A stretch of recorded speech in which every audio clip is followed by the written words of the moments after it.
I used to live in a house that had some interesting things happening. We moved in when I was in 5th grade. The man we bought it from hadn't wanted to move out, but his wife had inherited another home, so they were moving into that. The upstairs hadn't been finished. It was comprised of stud walls with a few pieces of sheetrock hung every so often and various chunks of insulation, wood, and other debris scattered on the floor.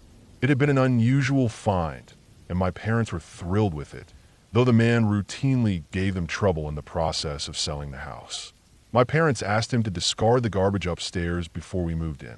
My brother arrived to find the man ripping the small amount of sheetrock and insulation from the upstairs out and burning in the backyard. We also found out he had shoved human feces down the air vents once we moved in. I'd always disliked the house. It was noisy. When we first moved in, my mom complained of things sounding like they'd fallen from the shelves and shattered, only to run into the room and find everything intact. I was present one of these times, so I know she was telling the truth. Besides, my mother isn't one to make things up. I would wake up most nights at about 2 or 3 a.m. to footsteps and would cower in my bed, imagining a burglar was in our home. My bedroom was situated at the corner wall, between the entrance to the house and the living room, so I heard everything. It seemed the footsteps got worse when we finished the upstairs and I moved into my brother's room. He took my parents and they moved upstairs. I was then underneath the living room, which had previously been the room so stripped of its sheetrock. I would tell myself it was the dog walking around until one night I snuck him into my room to keep me company and still was woken to footsteps. Things seemed to get better for a little while until one night before a long-anticipated trip, I woke up once again at approximately 4 a.m. I heard a hushed hissing just over the bubble of my aquarium. I told myself I just needed to add more water and try to go to sleep. It got louder. Now I was picturing burglars again, but as I was almost in 8th grade, I decided I should be brave. If there were burglars, I decided I would pull out my hand-to-hand combat skills learned in watching too many Star Trek away missions. I got up and opened the door to my hallway. The sound got louder. I walked down the hallway to the living room, stepping as quietly as possible. The sound was now audible whispers. I could make out words like she and it. It was two people having a conversation around the corner that held the stairway leading upstairs. The stairway had a solid wall and originally a door to go to it, but the door had been turned into an arch. The stairway ran up the back wall of the living room. YTScribe.com.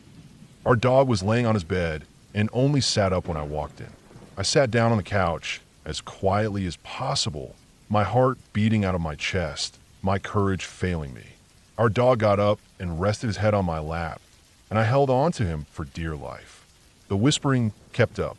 Finally, mustering up my courage, I got up and took the few steps to the arch, turning the corner to see a pitch black but entirely empty stairway in silence.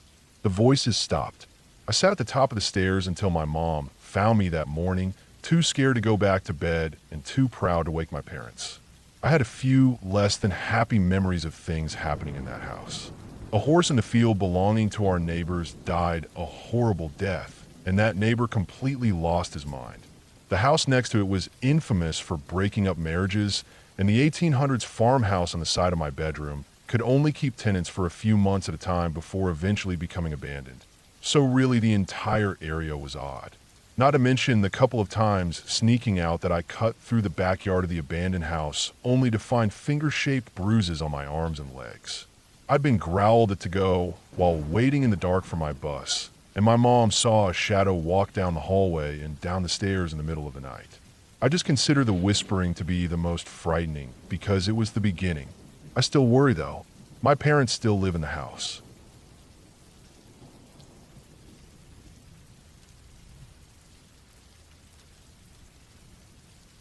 I was about 12 years old when this happened. I've never forgotten it.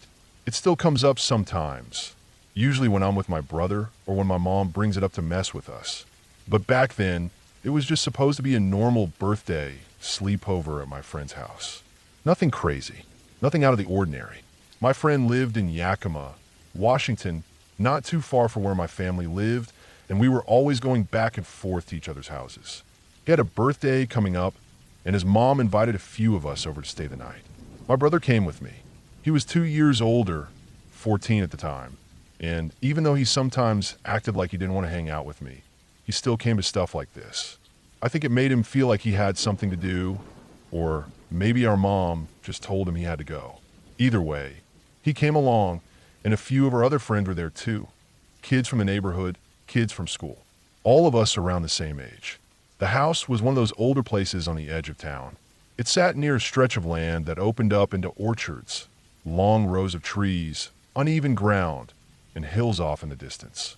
If you stood in the backyard and looked past the barbed wire fence, you'd see apple trees and beyond that a kind of slope, almost like a wall of land that rose up gradually before dropping into a dip with a little creek running through it.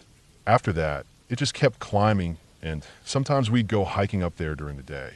But that night was different. The evening started normal enough. We played video games, watched a movie, something dumb and loud, and had cake, open presents. His mom was around for most of it, popping in and out of the kitchen, checking on us. But by the time it got late, we were mostly left alone. The living room was full of blankets and pillows, and the air smelled like frosting and soda. We were half hyped, half tired. You know the feeling, wired but slowing down. It was past 10 when I brought it up. My friend's dog had run away a few days earlier. I remembered his mom mentioning it when we first got there. She said she'd been calling around, asking the neighbors, even went out in the orchard to look. No one had seen him. He was one of those medium-sized mutts, kind of brown and black with shaggy fur and a face that always looked like he was smiling. I think his name was Bear or Bandit or something like that. Anyway, I said something like, "Hey, maybe we should look for the dog." We were bored, and it felt like the kind of thing that would be fun in a stupid way. A group of us with flashlights, walking around in the dark, pretending to be on some kind of mission. Plus, we used to love exploring. That's what we did when we had free time. We'd walk through trails, climb stuff, find weird things in the woods. Nothing bad ever really happened. And we figured, with a bunch of us, what was the worst that could go wrong? So we grabbed a few flashlights. My brother had brought some little travel binoculars. Cheap ones, plastic, but they worked. We all slipped on our jackets and stepped out the back door into the cool air. I remember how quiet it was outside. Even though there were houses nearby, once you got a few steps away from the porch, everything felt a little bit distant. The streetlights didn't reach that far, and the moon wasn't doing much that night.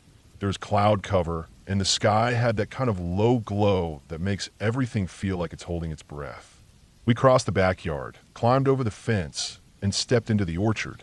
The ground was rough, soft dirt, random patches of grass, roots sticking up here and there. We stuck to one of the trails that ran between the rows of trees. It was the kind of path that probably started as tire tracks from the farm trucks, but over time it got worn down from kids walking through it. It led through the orchard and eventually veered toward the hills. The flashlights bounced around as we walked. The beams lit up tree trunks, low branches, little tufts of grass moving in the breeze. There were bugs flying into the light, and the air smelled like wet bark and soil. We were just talking, laughing about stupid things, making fun of each other. Every now and then someone would call out the dog's name, but it was half-hearted. We weren't really expecting to find him. We were just out there to kill time. We got deeper into the orchard, past the spot where the trail split into two directions. We took the one that sloped down a little toward the creek.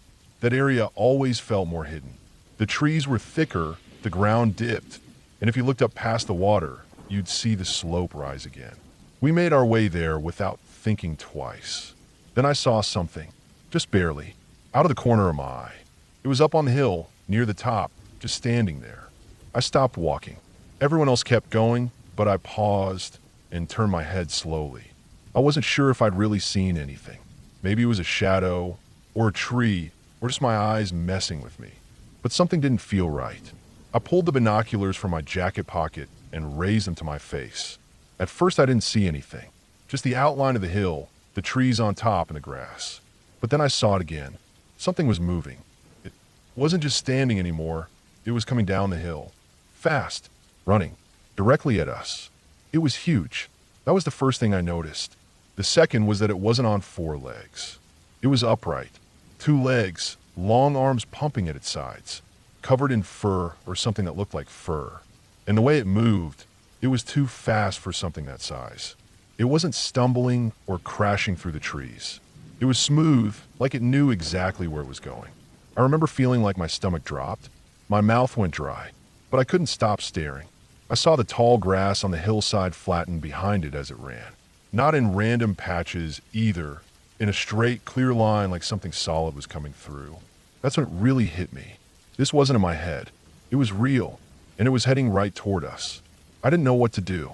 My body felt stuck, like it couldn't decide between running or yelling. So I turned to my brother and handed him the binoculars. I didn't say anything.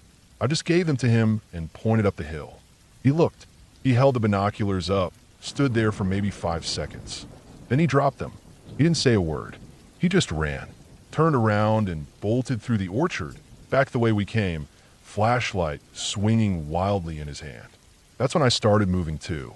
Everyone else was confused, asking what happened, but when they saw how fast my brother was running, and then me, they followed. None of us looked back. We didn't stop running until we reached the backyard. We climbed over the fence, rushed into the house, slammed the sliding door shut, and collapsed in the living room, breathing hard and wide-eyed. My brother wouldn't talk. He just sat on the floor, back against the couch, hands shaking. I sat beside him. Neither of us said anything for a while. Eventually, the others started joking around again, trying to laugh it off, saying we were messing with them. But we weren't. I could still feel the cold sweat on my neck. My brother never looked at me. Not that night. The next morning, we packed up and went home. My mom picked us up, and we didn't say much on the ride. I think she could tell something had rattled us, but we didn't really explain it. Years passed. We grew up, moved on. But every once in a while, the memory would come back. Sometimes my mom would bring it up, joking, trying to tease us. "Remember that thing in the orchard?" she'd say, laughing. "You two were white as sheets when I picked you up." And we'd shrug it off, say we were just kids playing in the dark. But later, when it was just me and my brother, we'd talk about it. Quietly. Seriously. He always said the same thing. I don't know what it was, but it wasn't human. We went back to that orchard once. A few years later, just the two of us. It was during the day, summer, warm and dry. We walked the same path, all the way to the creek, stood at the bottom of the hill, looked up at where we saw it. There was nothing there, of course, just trees and grass and the sound of water nearby. But it didn't feel right. Even in broad daylight, it fell off. I don't have an answer for what we saw. It wasn't a bear. I've seen bears. They don't run like that. They don't move that way. It wasn't a person either. Too big, too fast. And why would someone be out there, alone, in the dark, sprinting straight at a group of kids without a word? We never heard about anyone else seeing anything in that area. No local stories. No weird news reports. Just us. I've spent years trying to explain it, thinking maybe there was some rational reason. Some kind of animal, maybe a trick of the light, a prank. But I keep going back to the way it ran, the way the grass flattened. The look on my brother's face when he dropped the binoculars and took off without saying a word. Whatever it was real. We saw it, and I'll never forget that night in the orchard. Not because of what I thought I saw, but because of what I know I did.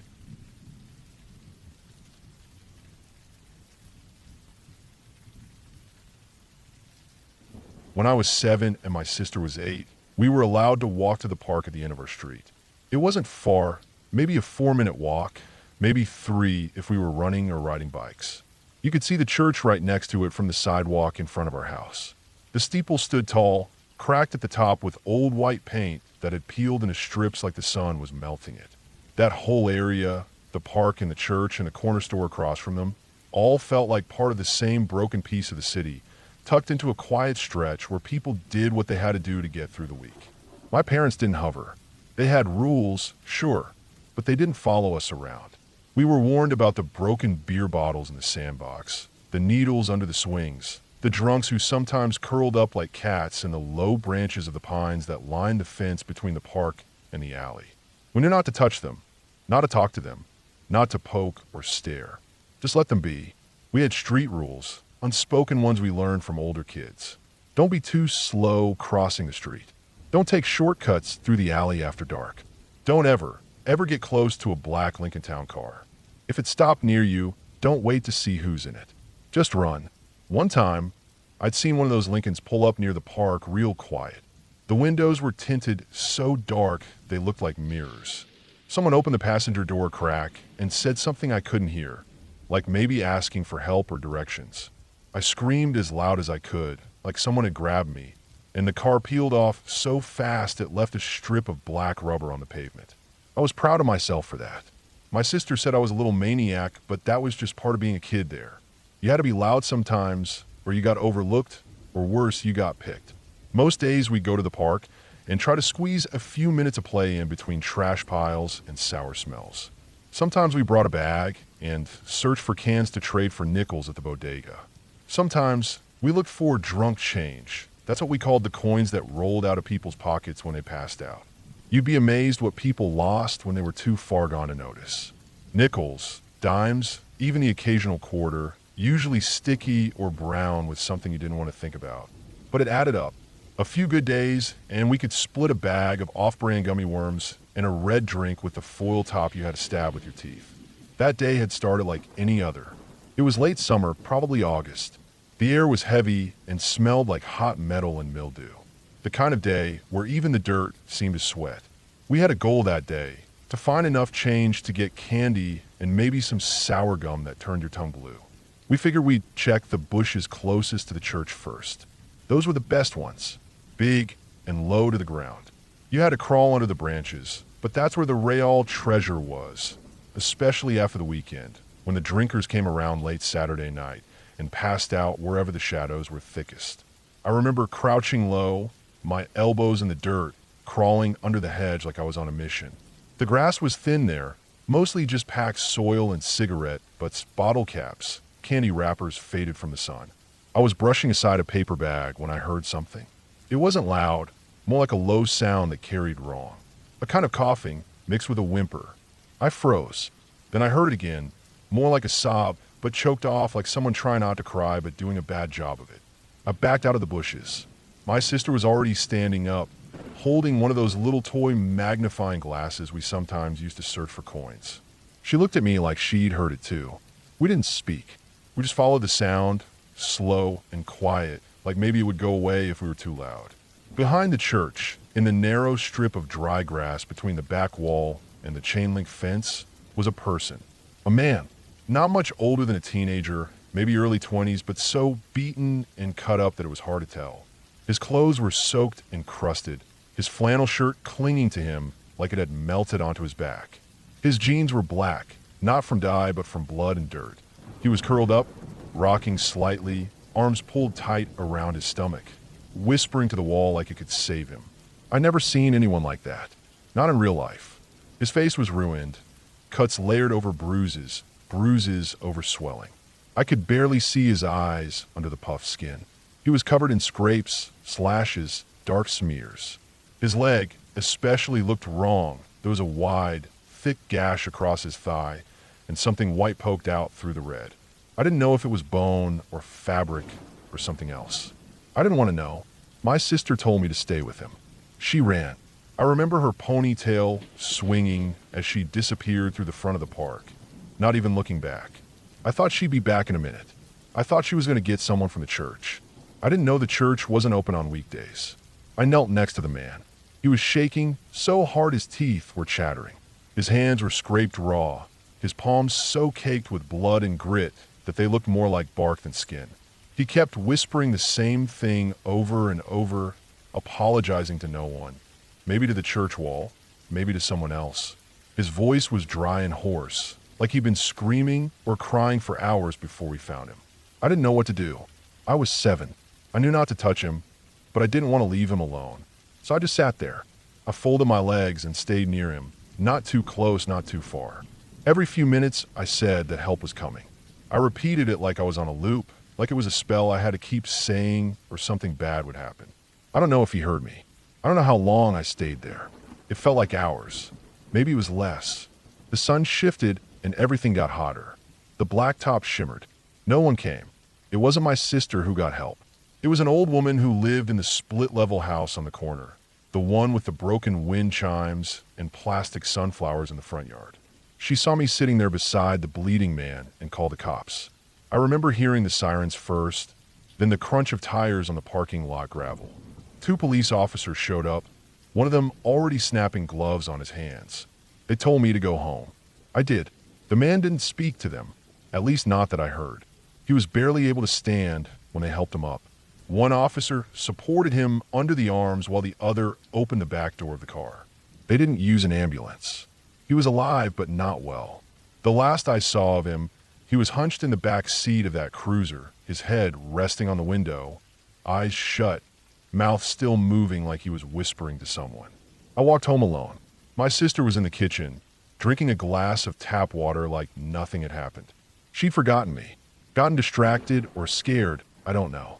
I didn't yell at her. I didn't cry. I didn't even tell my parents. I just went to the bathroom, washed the dirt off my hands, and sat on the couch until the day ended. The next morning, we went back to the park. Everything was different. The bushes we had crawled through were gone, chopped down to stubs, branches piled in the back of a flatbed truck. The pine trees along the alley had been trimmed up high, the lower limbs removed so no one could hide in them anymore. There was yellow tape fluttering from the church fence, half torn and caught on the wire. A faint stain was still on the back wall of the church, a dark shape that the sun hadn't yet baked away. Nobody talked about it. Not at school, not on our block, not even in the corner store where the owner usually knew everything. My sister and I didn't bring it up again. Not that day, not the week after, not ever. The stain on the wall stayed for almost a week before someone came and sprayed it down. You could still see the outline if you looked hard enough, even after the paint had been touched up. I didn't see that man again. I never found out what happened to him. But for what I could piece together later, from the way he apologized and the kind of injuries he had, it was a gang beating. A bad one. Maybe he'd said the wrong thing, crossed the wrong person, or owed something he couldn't pay. Maybe he tried to get out. Maybe he just got used as an example. He was probably in shock when we found him. The kind of shock that makes your mind float above your body while your blood leaks out into the dirt. The kind of shock that keeps you alive just long enough to say sorry to the bricks of a building because you don't know who else is left to hear it. That was the first time I saw an adult man cry. The first time I saw someone so broken they barely looked human anymore. I'd seen plenty of tough stuff before that. Fights, drunk people passed out in the road. A woman once tried to rob the corner store with a screwdriver. But nothing stuck in my brain the way he did. It's been years. I live in a different city now. A cleaner one, maybe safer, maybe not. But sometimes I still think about that church, the low pines, the bushes, the smell of rust and dirt, the quiet sound of someone breaking apart piece by piece in the back lot of a forgotten building. I know it was real. I know I was there. And even if no one else remembers it, I do. It taught me something I never unlearned. Violence doesn't always look loud. Sometimes it sits in the sun and rocks back and forth and begs a wall for forgiveness. That's what stayed with me. Not the blood, not the cops, not even my sister forgetting me. It was the sound of someone crumbling. And no matter how far I go from that neighborhood, I don't think that sound will ever really leave me.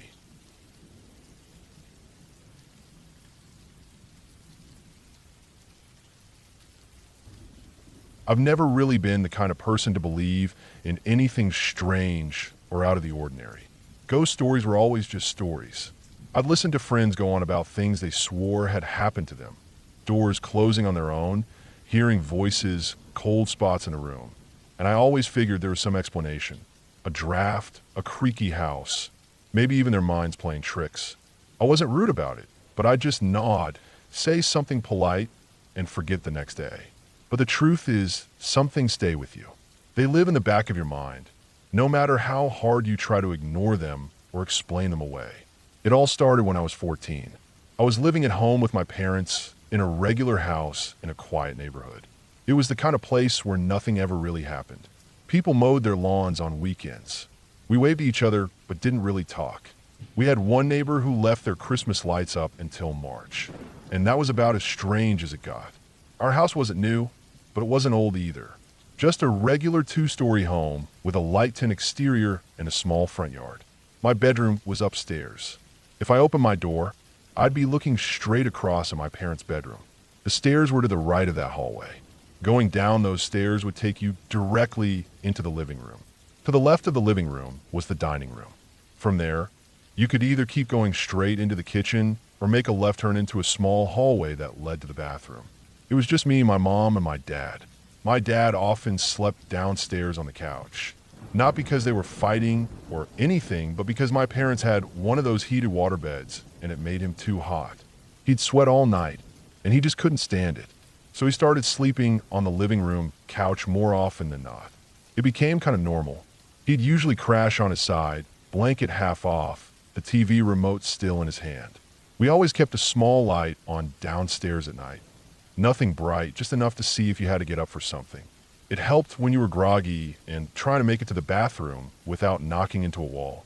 That light spilled a little into the bottom of the stairs and into the living room, so you could see the outlines of things, furniture, doorways, even your own reflection in the glass of the front door if you happen to glance that way. One night, I woke up at around 3 a.m. I had to pee, nothing unusual. I wasn't scared or feeling weird. I was just groggy, annoyed that I had to get out of my warm bed. I tossed the covers aside and shuffled to the door. When I opened it, the hallway was dark but calm. I looked straight across at my parents' bedroom. It was empty as usual because my dad was sleeping on the couch. I turned right and started down the stairs, holding onto the railing with one hand, trying not to miss a step in the dark. When I got to the bottom, I turned toward the bathroom, which meant I had to go through the dining room and then take a left down the little hallway. That hallway was narrow and had just enough space for one person to walk through without brushing the walls. The front door was across from the bathroom, and because the house was dark and quiet, the light from the small lamp created a perfect reflection in the door's glass pane. As I went to make that left turn, I paused for a second. I caught movement in the glass. It looked like someone was walking out of the bathroom. At first, I wasn't startled. I figured it was my dad. The shape was familiar, a little hunched, slow steps. He's never been a morning person, and when he's half asleep, he moves like a zombie. I remember thinking I didn't want to run into him in the hallway. It was so narrow that we'd have to squeeze past each other, and he hated that kind of thing when he was groggy. So I sat down on the bottom step, figuring I'd wait for him to walk past and flop back onto the couch. I just stared ahead, expecting to see him pass in front of me any second. But nothing happened. A few seconds went by, then more. The reflection was gone. No movement, no sound, just stillness. And that's when I heard a snore. A loud, unmistakable snore from the couch. My heart kind of stopped for a second. I turned my head slowly toward the living room, and sure enough, there he was, blanket half off, chest rising and falling, one arm draped off the side. He hadn't moved. He'd been asleep the whole time. I didn't think. I didn't even breathe. I bolted. I skipped 2 steps at a time, ran down the hallway, slammed my bedroom door shut, and locked it. I didn't pee. I didn't turn on the light. I just sat in bed, heart pounding so hard I could feel in my ears. I didn't sleep for the rest of the night. I laid there, staring at the ceiling, listening to every sound the house made. The next morning, I told my parents. My mom gave me this half smile and said I probably imagined it. My dad didn't say much. I could tell he didn't believe me either. Maybe they thought I was looking for attention or had a bad dream. I stopped trying to explain it after that. But something about what happened that night stuck with me. I started noticing more little things. Sounds in the house that didn't belong. A thud upstairs when no one was up there. Cabinets left open that I knew I had closed. I told myself it was just me being jumpy. That one incident had shaken me up, and now I was just looking for patterns where there weren't any. A few months passed. I was now 15, and school had started up again. My routine was the same: homework, dinner, TV, maybe some time on the family computer before bed. That computer was in the living room, off to the side of the couch where my dad still slept most nights. It was one of those old desktops with a big monitor and a clunky tower. We only had one, so everyone shared it. This night, my dad was working late, and my mom was upstairs cleaning. I was sitting at the computer around 8 p.m., watching music videos on YouTube and half scrolling through some random websites. I had my over-the-ear headphones on, but I always kept one ear turned outward. I hated feeling completely unaware of what was happening around me. I liked music, but I didn't want to be caught off guard. The lights in the living room were overhead and bright. When someone walked behind you while you were on the computer, their shadow would fall over the monitor. It happened all the time. My mom loved to sneak up behind me and look over my shoulder, pretending to be curious just to annoy me. I could always tell when she did it because I'd hear her coming, The brush of her jeans dragging lightly over the carpet, the soft sound of her breathing. Then the screen would go dim for a second as her shadow covered it. That night, I heard the vacuum upstairs shut off.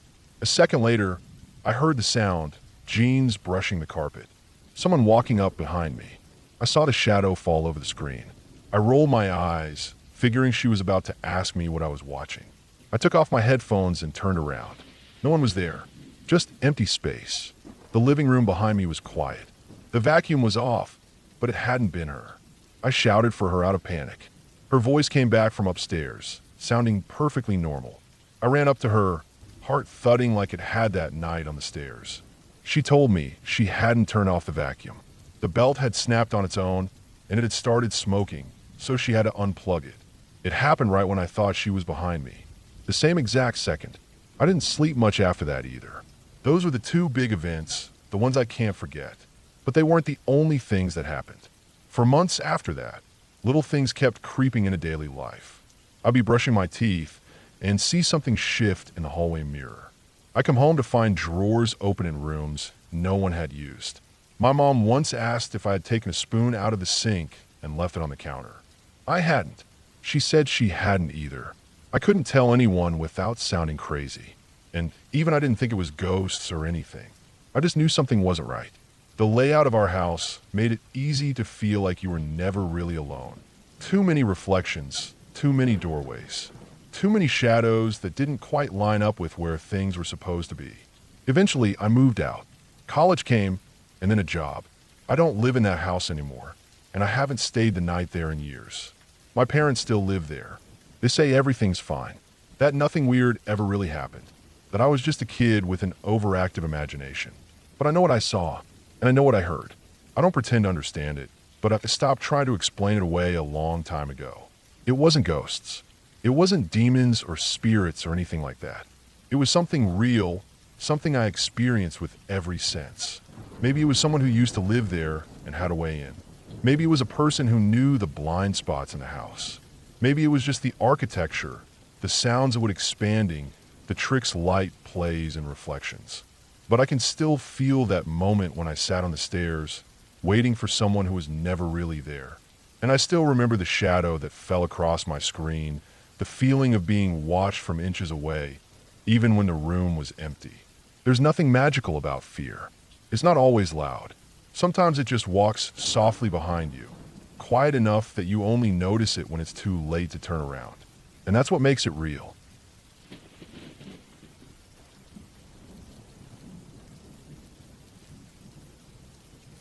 Let me start by saying this happened years ago, but it still bothers me today. The worst part is that I now live directly across from the house where it happened. My computer setup is right in front of the window that looks out over the road and onto that house. Every day, every night, I can see it clearly. Sometimes when I'm typing, I glance up without thinking, and it's just there. It's like it's staring back at me. I was about 13 when this happened. Back then, my best friend lived across the street. We were basically inseparable. His parents were friends with my dad, so I was allowed to come and go as I pleased. It didn't matter if it was the afternoon or the middle of the night. I'd go over to his house whenever I felt like it. We'd play GameCube, mess around with dumb games, eat junk food, just do what kids our age did. Sometimes I stayed the night, sometimes I just walked back home late. It wasn't a big deal. The street was quiet, the neighborhood felt safe, and I never had a reason to be scared. One night, it was about 2 a.m. I decided I wanted to go over to his place. I was wide awake and bored, and I figured he'd still be up too. I stepped out my front door and started walking across the little dirt field that separates our houses. It's not big, just a wide patch of land covered in weeds and some old fencing. Not much grows there. No lights, no street lamps, just the moon and whatever light spills from our windows. As soon as I stepped outside, I got this cold feeling. Like an actual chill ran down my spine and my arms broke out in goosebumps. It was sudden and weird, but I brushed it off. I remember thinking maybe it was just the air or maybe I was tired. I kept walking. I was maybe 20 steps into the field when I saw something. There was a silhouette, a person-shaped shadow, standing by my neighbor's fence. It wasn't moving. It looked like it was leaning on the fence, just watching. It didn't do anything, didn't make a sound. But as soon as I saw it, I got this horrible feeling in my stomach.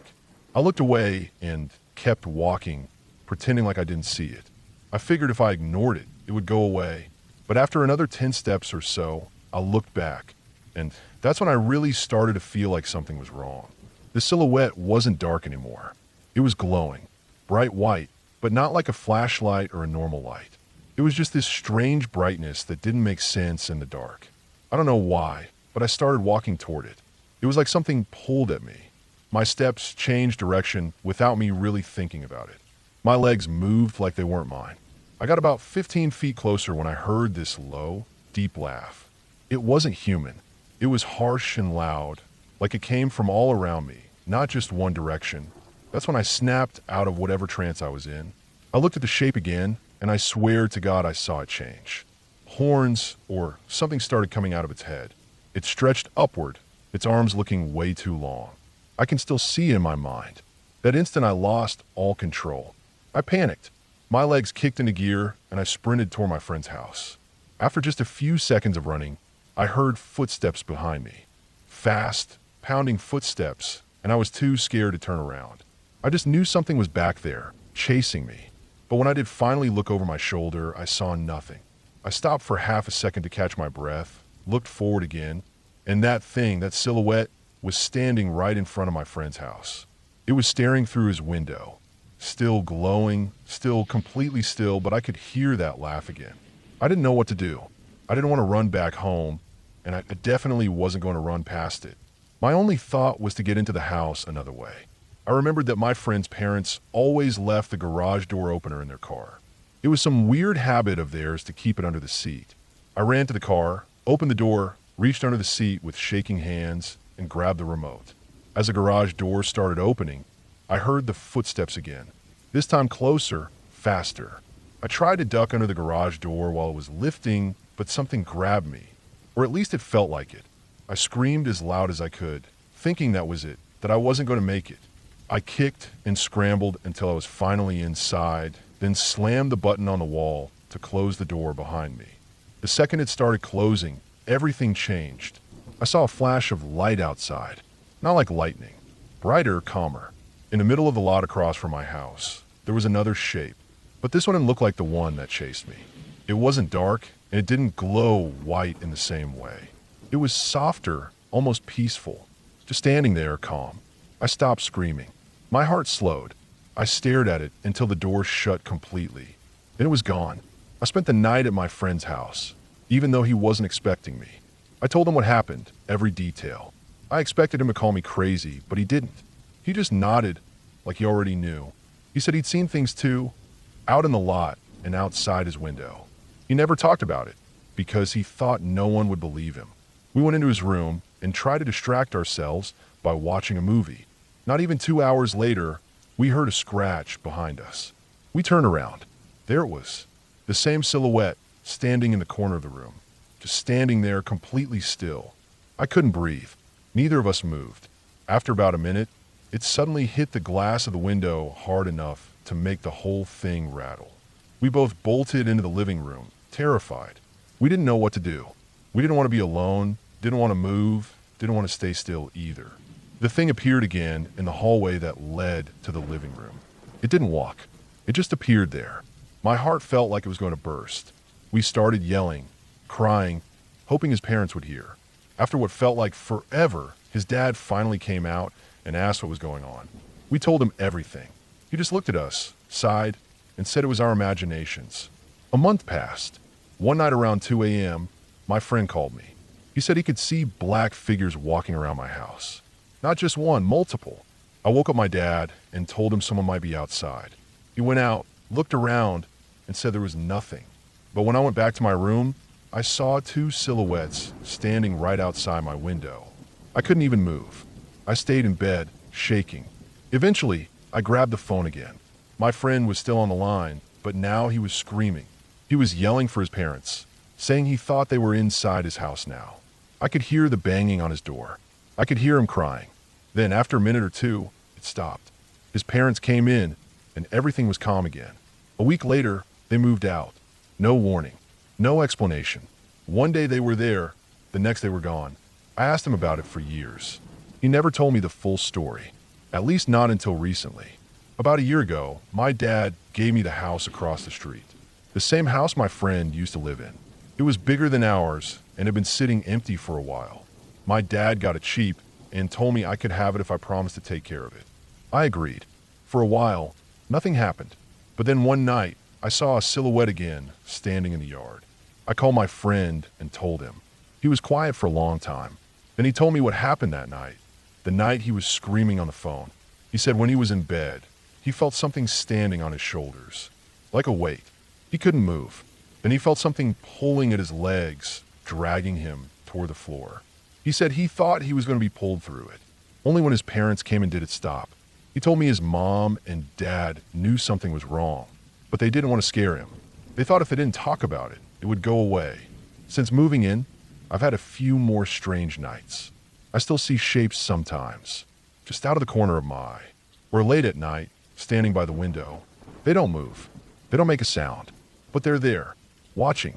I've looked everywhere for explanations. Forums, articles, local history. There's nothing. No stories, no legends. Just what happened to us. And even now, as I write this, sitting at my desk by the window, I can see the old house across the street. Sometimes I wonder if it ever stopped, or if I just learned how to ignore it better. But every now and then, when I'm not paying attention, I'll glance up and see something standing there again. Silent. Still. Just watching.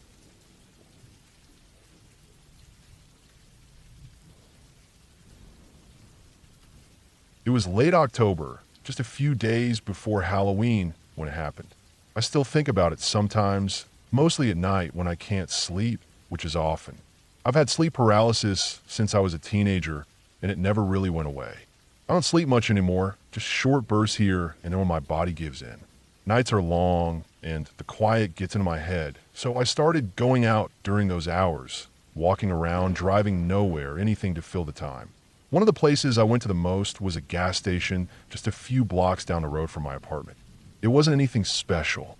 Fluorescent lights, ugly tile floors, and shelves that always looked like they were halfway picked through. But it was open all night, and that was enough. There was a guy who worked there during the graveyard shift. He didn't talk to many people. I think he liked it that way. I did too. We weren't friends or anything, not really, but we talked a lot. Mostly about video games, random stuff like that. It gave me something to look forward to at night. He worked alone, and I guess having someone to talk to during those long hours helped him too. I'd go in a few times a week, usually around 2 or 3 in the morning. Sometimes I'd buy a drink, sometimes cigarettes, sometimes nothing at all. He never seemed to mind. It was about 3 a.m. when I left my apartment that night. I remember that clearly. I was sitting on my couch watching some dumb late-night show, wide awake. I didn't even try to sleep anymore. The moment I lay down, I'd start hearing things, footsteps in the hall, voices that didn't belong to anyone. It was a sleep paralysis, I knew that, but it didn't make it feel any less real. So I got up, put on a hoodie, grabbed some cash, and walked down the street toward the gas station. The air was cold in that way it only gets in October. Not freezing, but the kind of cold that makes your fingers go stiff and your ears burn. The sky was overcast, and the streetlights made everything look yellow and dead. I crossed through the empty lot in front of the station. There was only one car parked off to the side, some old beat-up sedan that I didn't recognize. That wasn't unusual. College town, weird hours, cars came and went. The place was quiet when I stepped inside. That annoying chime went off when the door opened, the kind that makes your teeth itch. The clerk was behind the counter like usual. He gave me a nod, and I nodded back. We didn't say anything at first. I went to the fridge in the back and grabbed an energy drink, then walked up and leaned on the counter. We talked about some game update that had just come out. I wasn't really paying attention, just listening, sipping my drink. The place smelled like burned coffee and old mop water, which was normal. I looked around and noticed the candy shelf near the door had been rearranged. I was about to say something when the door opened again and the chime rang. At first, I didn't even look. I thought it was just another late-night customer. Probably someone drunk or in costume. It was Halloween weekend, after all. You'd see all kinds of weirdos walking around, especially at this hour. But then I heard the heavy footsteps. Slow, deliberate, not shuffling like a drunk person. I turned my head and saw a guy walk in wearing a gray hoodie with the hood up and a red bandana pulled over the lower half of his face. That didn't scare me immediately. People wore masks and face coverings all the time around Halloween, especially in a college town. But what caught my eye was the flash of something shiny in his hand. Chrome or silver. My brain didn't register it at first. It wasn't until he was only a few steps away that I realized it was a gun. He pointed it straight at my head. I froze. Every part of me just shut down. My legs felt like they disappeared. I couldn't feel them anymore. I didn't even think to run. He barked out something. I don't remember the exact words, but it was clear what he wanted. He motioned for me and the clerk to move around to the other side of the counter.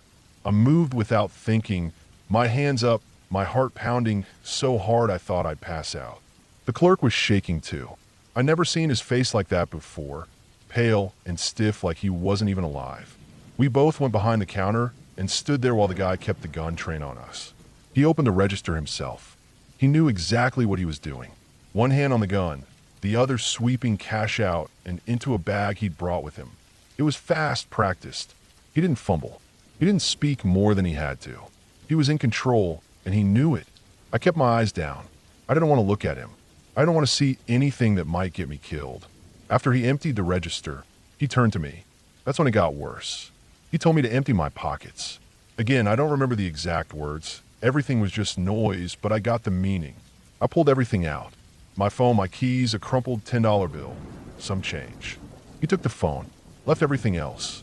That confused me. Why take the phone and not the wallet? But I wasn't going to ask questions. I just wanted to get out of there alive. Then he told us to go into the bathroom. That's when I thought he was going to kill us. I mean, why else would he want us in there? No witnesses, right? I felt sick. My legs were barely holding me up, and my hand was shaking so badly I could barely grab the door handle. The bathroom was small, barely enough room for the two of us. It smelled like bleach and stale piss. There was a flickering light above the mirror that made everything look warped. He shut the door, and I heard something slide against it from the outside. Maybe a mop bucket or a chair. I didn't move. Neither did the clerk. We just stood there breathing, listening. For a few minutes, there was nothing.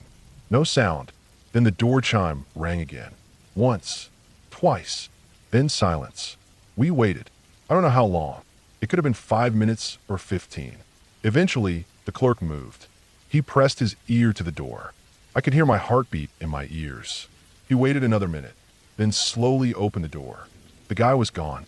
There were smokes scattered on the floor in front of the counter, like he'd dropped them on his way out. We stepped out, still tense, like we expected him to come back through the door with the gun raised. But he didn't. He was just gone. The parking lot was empty. His car, if it even was his, was gone too. The phone he took from me was lying just outside the door. No cracks, no damage. He must have dropped it or tossed it. I picked it up like it might explode. We called the cops. They showed up maybe 10 or 15 minutes later. Standard questions. Descriptions. What did he look like? What was he wearing? What did he say? Did you see which way he went? I told them everything I could remember, but it wasn't much. The bandana covered most of his face. The hoodie made the rest of him a blur. I couldn't remember his voice. Just the weight of the gun, the pressure of it pointed at my head. The cops didn't look hopeful. They dusted for prints, took the security footage, asked us to call if we remembered anything else. They never caught him. For weeks after that, I kept expecting a call. I checked news sites, local reports. Nothing. It was like he just disappeared. Like he knew exactly what he was doing and how to get away with it. The cops said they had a few similar reports in nearby towns, but nothing ever stuck. No arrests. No suspects. Eventually, it just became another cold case. I didn't go back to that gas station for a long time. I couldn't. Every time I thought about it, my chest would tighten and I'd feel that same sick cold sweat creeping up my neck. I'd see that chrome glint in the corner of my mind. I'd feel the silence in that bathroom again, the smell of bleach, the flickering light, the way time slowed down. The clerk quit a few weeks later.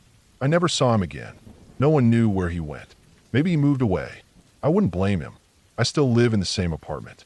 I still don't sleep. The sleep paralysis is worse now, but not in the way people think. I don't see shadow people or feel ghosts. Why get his silence? Long, heavy, choking silence. I see that man in the corner of my eye.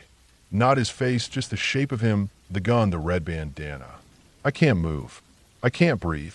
I remember every second of it, over and over. Not like a dream, like I'm still in it, like it never ended. Sometimes I think about how close I came to dying, how quickly it could have happened. One twitch, one word, one move, and I would have been dead on a dirty gas station floor next to a guy I barely knew. No big story, no meaning, no justice. Just dead and gone, and the world keeps moving. But the worst part? The world did keep moving, and he's still out there somewhere. That's what I think about the most. Not the gun, not the fear, not the silence. Him, out there, walking around like nothing happened. Like I was just part of some Tuesday night errand. Another step in a plan that worked. He got what he wanted. He vanished. And I'm still here, remembering it. Every single night.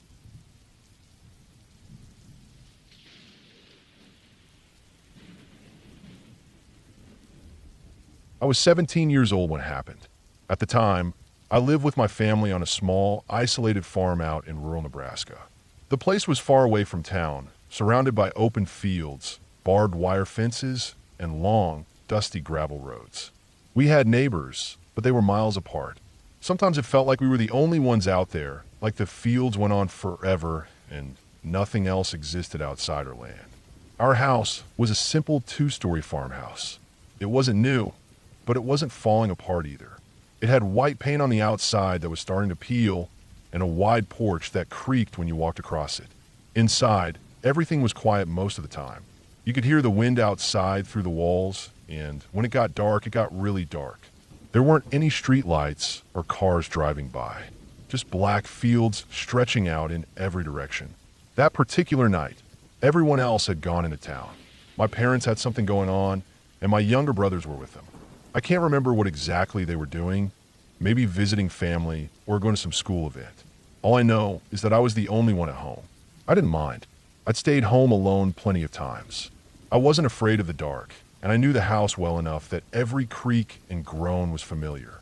It was a cold night. Not quite winter, but close enough that I could see my breath when I stepped outside earlier that evening to bring in some firewood. I fed the dogs, locked the barn, and double-checked the front and back doors before going upstairs. My room was at the end of the hallway, facing the backyard. I could see the empty cornfields out my window. Most of the crop had already been harvested, so what was left were dry, low stalks that rustled when the wind blew. I went to bed around 10 or so. I remember the house being completely silent. Not even the wind was making noise. That kind of silence where your ears start ringing a little just from the absence of sound. I didn't fall asleep easily. I tossed and turned for a while, then finally drifted off, but it wasn't peaceful. That night, I had some of the worst dreams I'd ever had in my life. It wasn't like a nightmare with monsters or something chasing me. The dreams were strange, subtle, and made me feel deeply unsettled. The one that stuck with me the most was the one that felt the most real. In it, I was lying exactly where I was on my bed in my room, and everything around me looked exactly like it did in real life.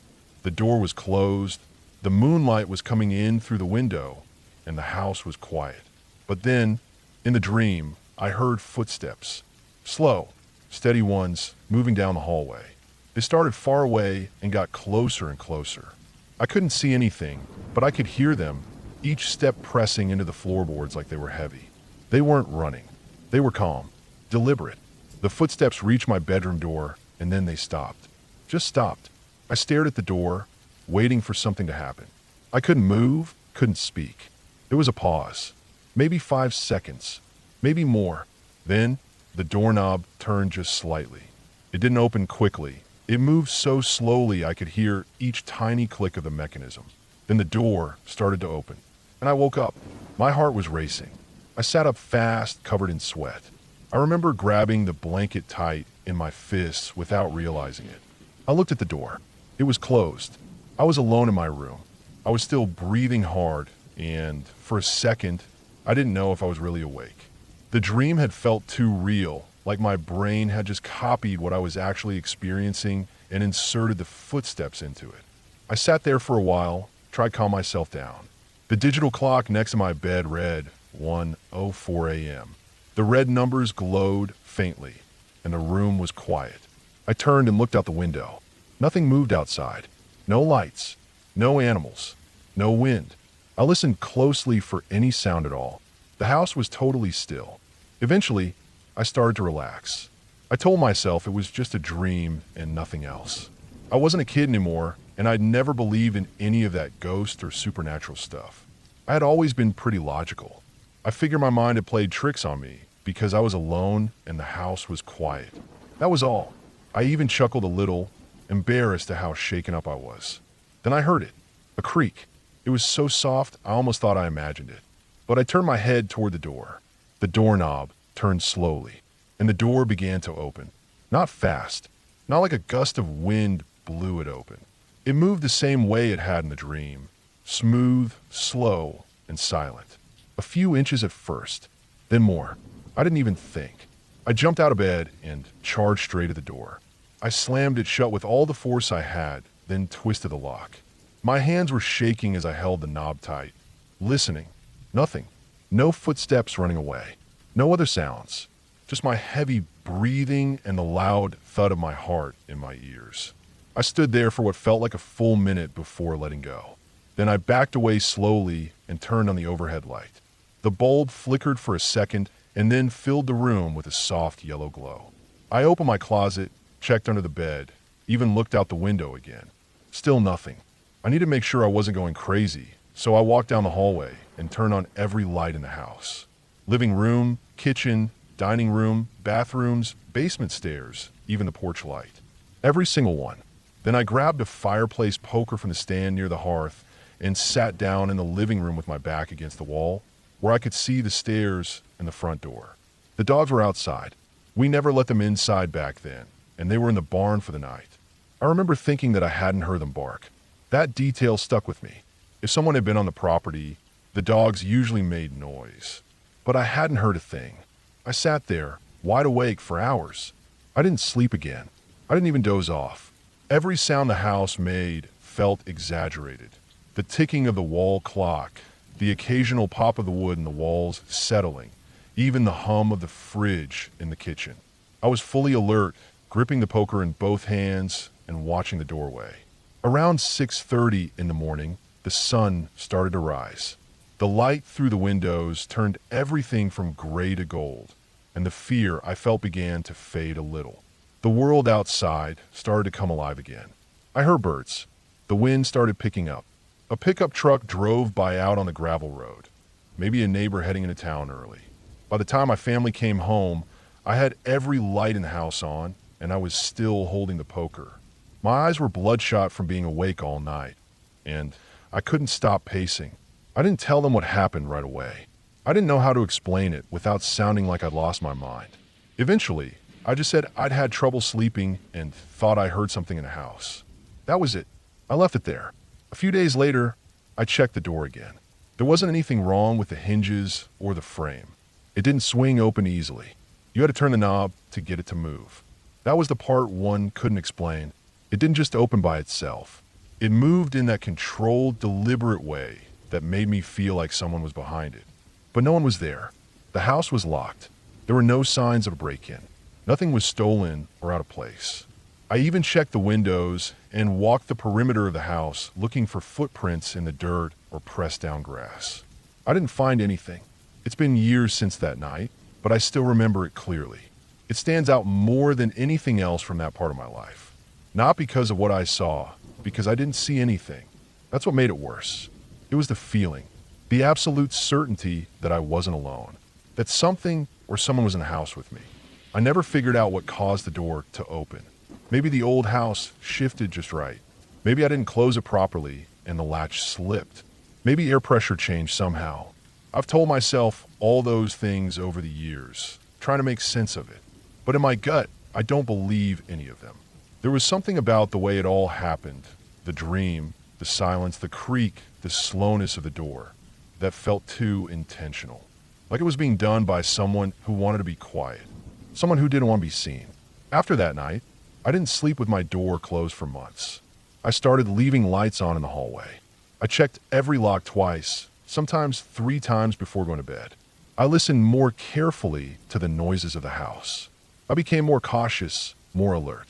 It changed the way I thought about being alone, even in a place I thought I knew better than anything. Years later, I went off to college, moved to different cities, started a life of my own. But I've never forgotten that night. I never will. It didn't have ghosts or monsters or anything out of a horror movie. But it was real. It was quiet. It was small and personal and terrifying in a way I still can't explain. Some people laugh when they hear it. Some try to offer explanations. I've heard everything. Sleep paralysis, night terrors, old house quirks, even animals. I've listened to them all, but none of them were there. I was. And I remember.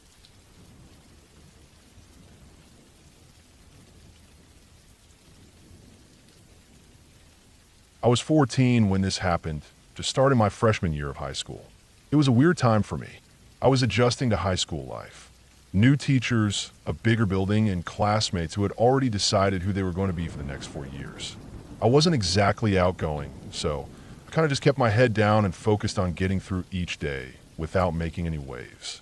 Most of my evenings were quiet, usually just me doing homework at the kitchen table while my mom watched crime shows in the living room or scrolled through Facebook on her tablet. We had a comfortable routine, nothing dramatic, nothing too unusual. My mom worked at the local hospital as a nurse, and she had this tight-knit group of friends from nursing school that she still kept in touch with. One of them, we'll call her Em, was someone my mom had known since her 20s. Em had one of those lives that felt like it had too many tragedies crammed into it.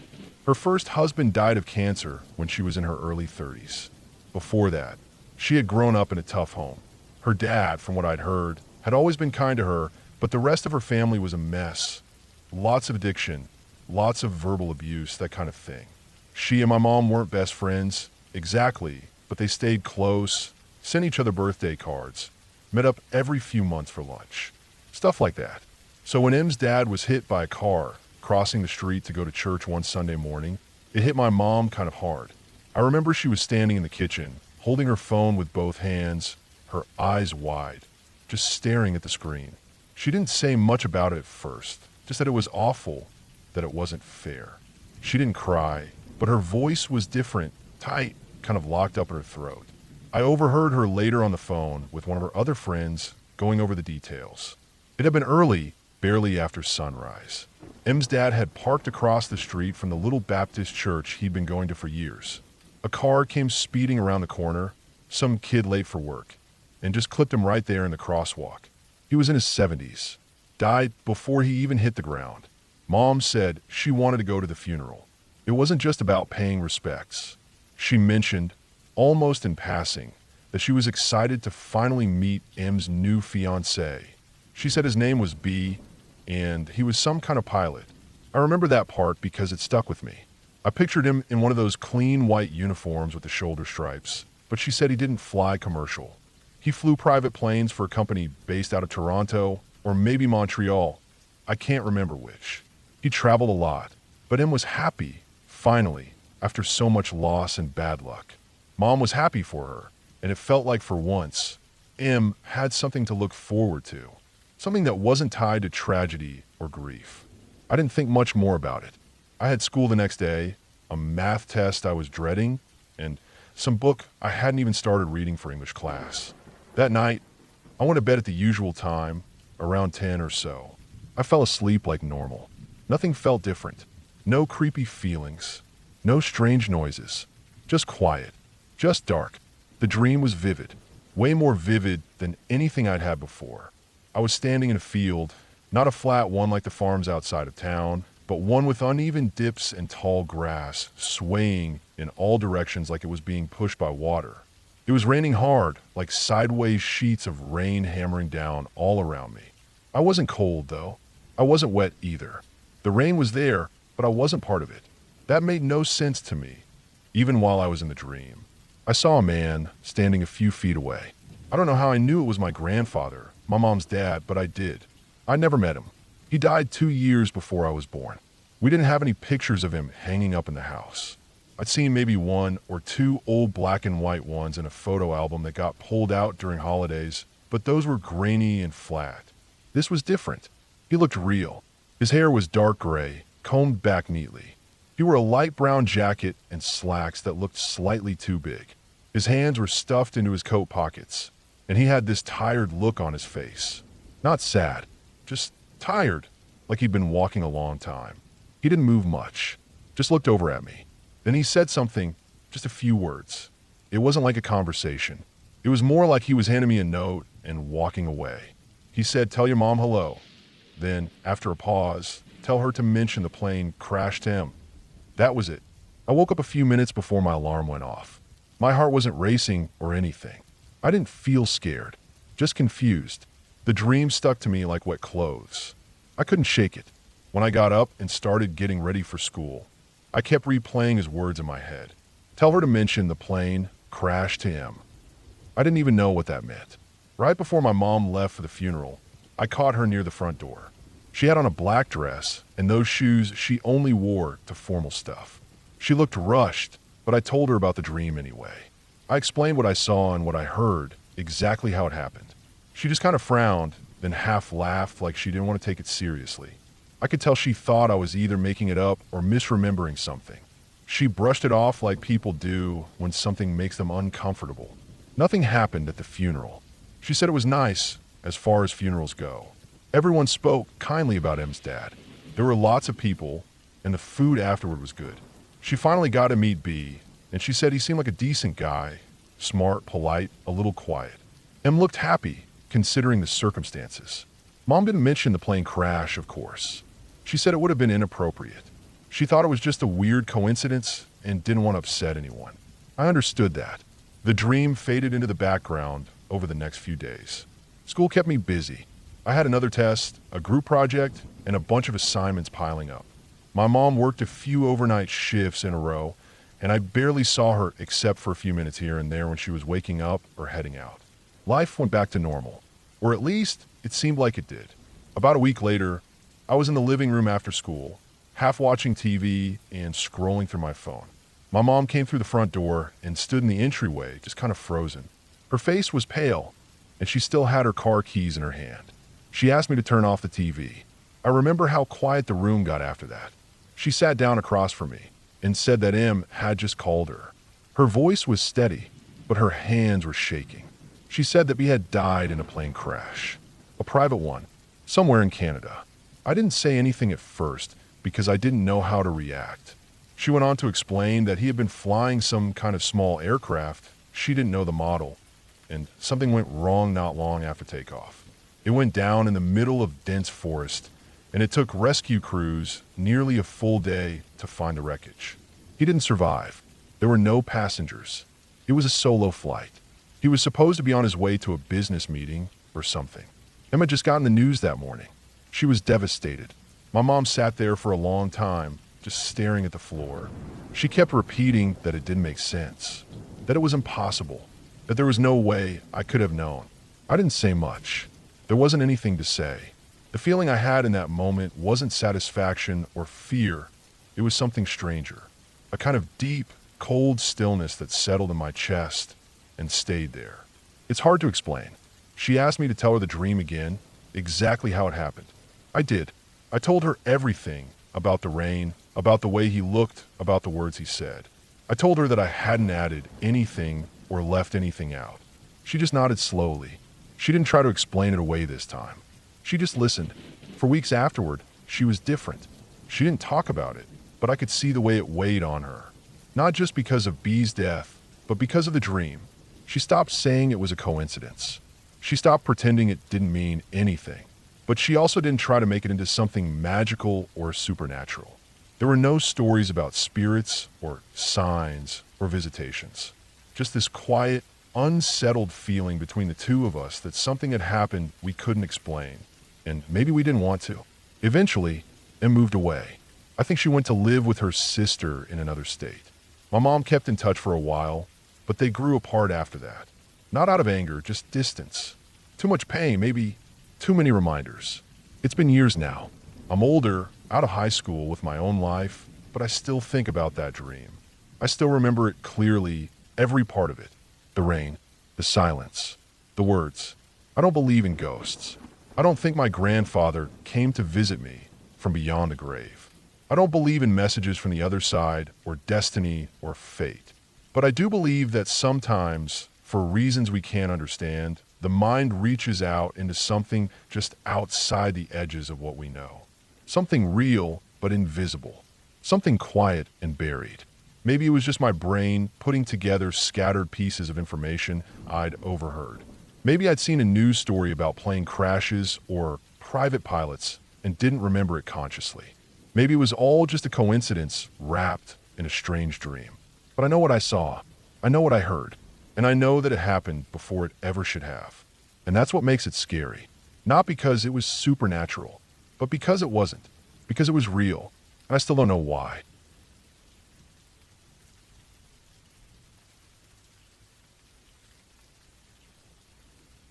It happened maybe 6 or 7 years ago.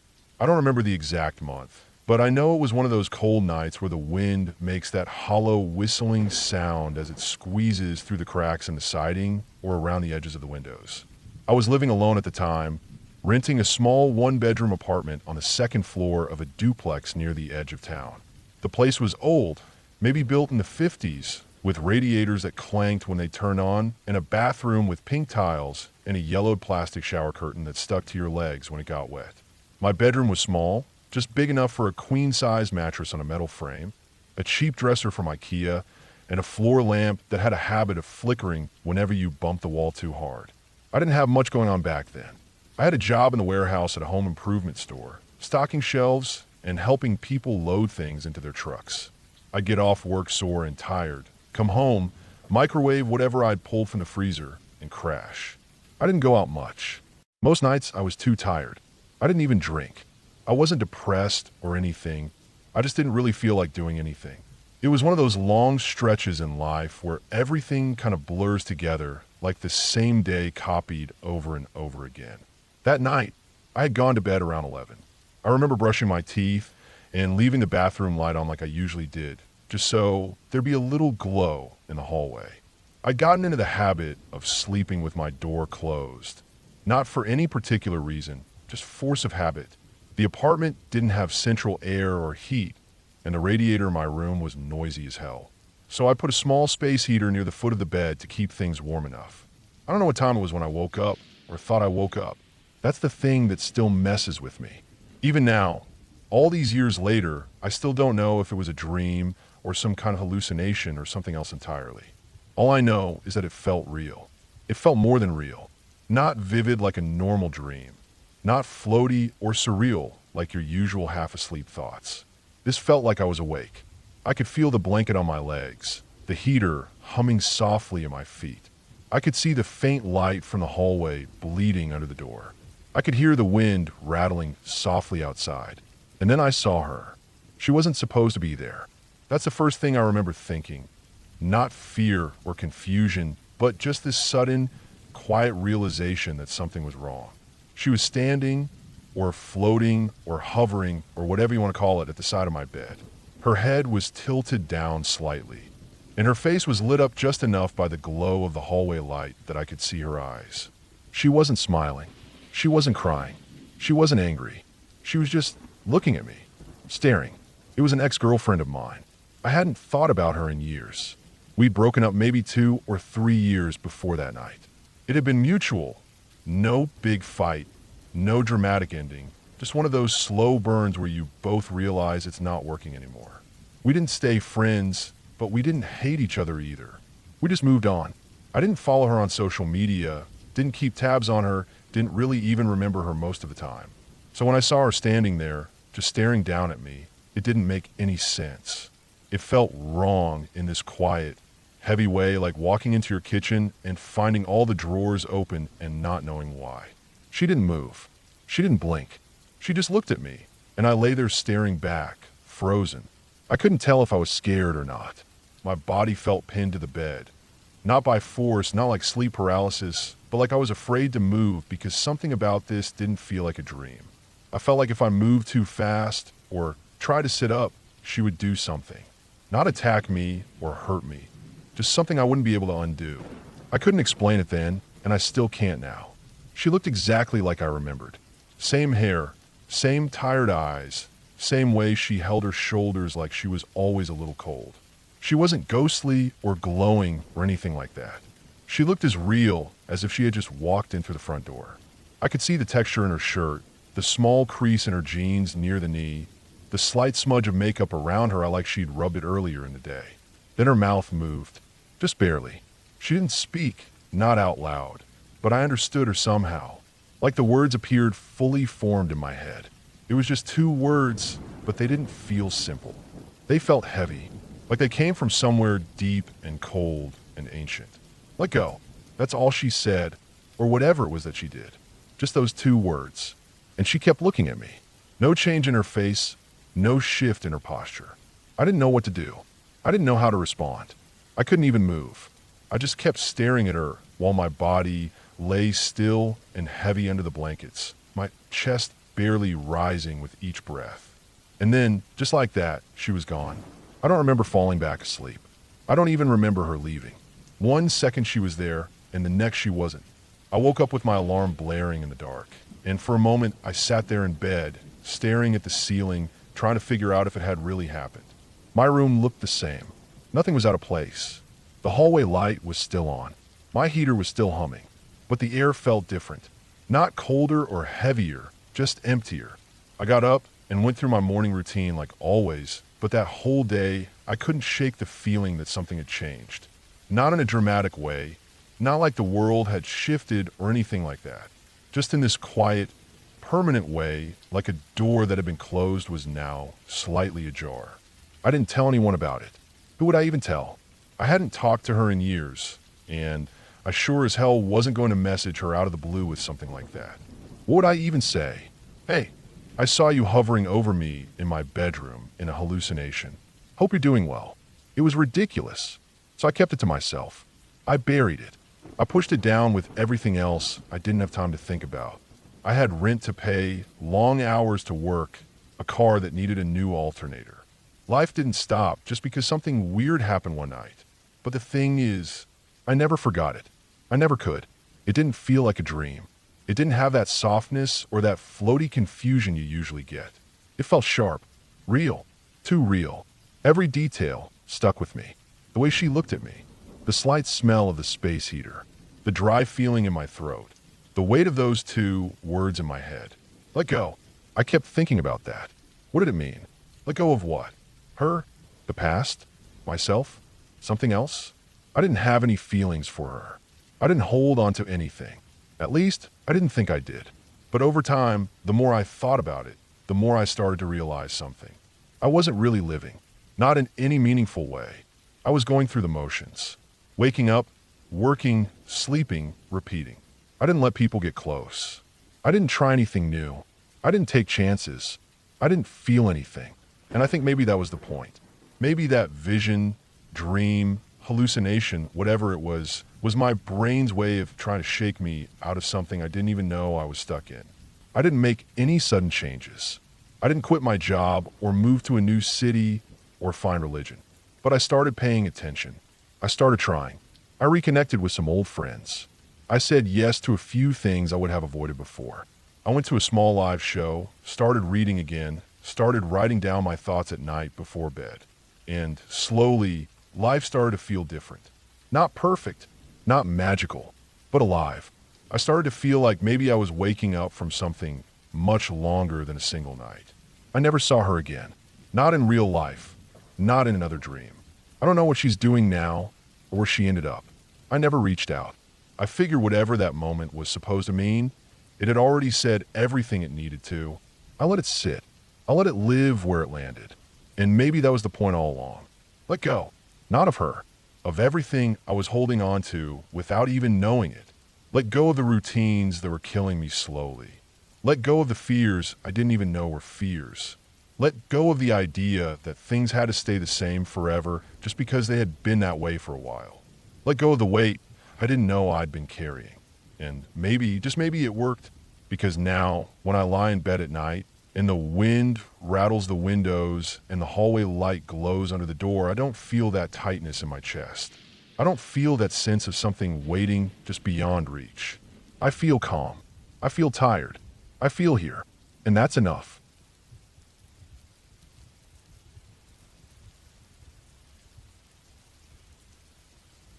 I was 21, and like a lot of girls my age on Reddit, I had dipped my toes into online dating. It had started slow, casual chatting, a few coffee meetups, the occasional awkward dinner, but eventually I grew more comfortable. I had met a variety of people by then. Some were sweet, others forgettable, and a few had even turned into flings or short relationships. Nothing bad had ever really happened. There were no red flags that turned out to be anything serious. No creepy encounters, no danger. I guess it kind of made me drop my guard a little. I had just moved to the city about 6 months earlier. It was big, busy, and full of people I didn't know. That was part of the appeal. I had come from a small town where everyone knew everyone, and I wanted to start over. I had my own little place now, just outside the main city, close to a tram stop and a few decent pubs.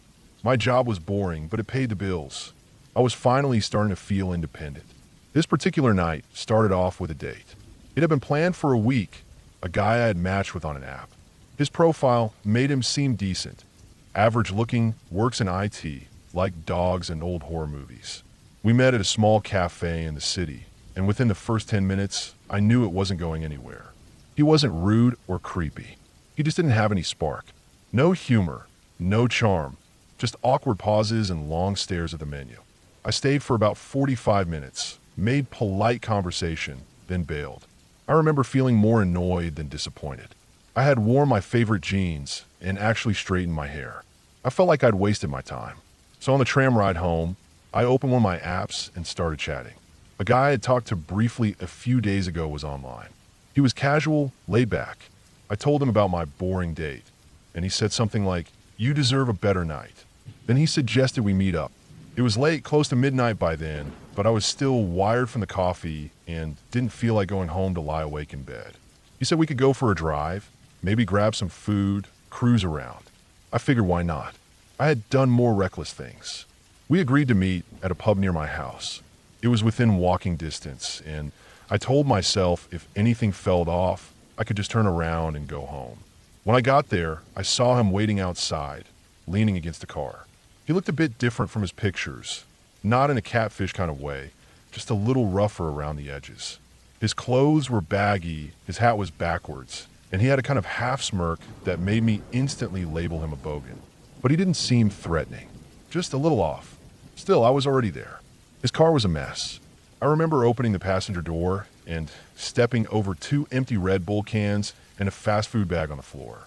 The dashboard was dusty, and there was a cracked phone holder hanging loosely from the vent. The inside smelled faintly of old fries and something stale, maybe smoke or spilled beer. I buckled in and told myself not to judge too hard. He was young. Lots of guys had messy cars. We started driving, and at first, it was fine. The city lights blurred past as we talked about nothing in particular. He asked about my job. I told him about the boring date. He laughed and said I needed to aim higher. I asked about his work, and he said he was between jobs, which I pretended didn't sound like a red flag. The music was loud, some kind of Aussie hip-hop I didn't recognize, and he kept tapping his fingers against the wheel in rhythm. But I started noticing we weren't heading toward the city. In fact, we weren't really heading anywhere familiar. I asked casually where we were going, and he said he needed to get gas and that it was cheaper further out. That sounded stupid. How much cheaper could it really be? But I didn't argue. I just sat back and kept checking my phone, which was now down to 17%. We kept driving. The buildings got more spaced out. The streetlights grew less frequent. Then we passed the end of the tram line, and I started to feel uneasy. Still, I told myself he was just trying to save money. Maybe he lived far out and knew a cheap gas station. But the roads got darker, narrower. We passed the last train station, and then even the suburbs disappeared. I could see only trees now, long stretches of bushland on either side of the highway. My reception dropped to 1 bar. That's when he started talking more freely, like he'd waited until we were well out of the city to really open up. He started telling me about how he wasn't technically allowed to drive.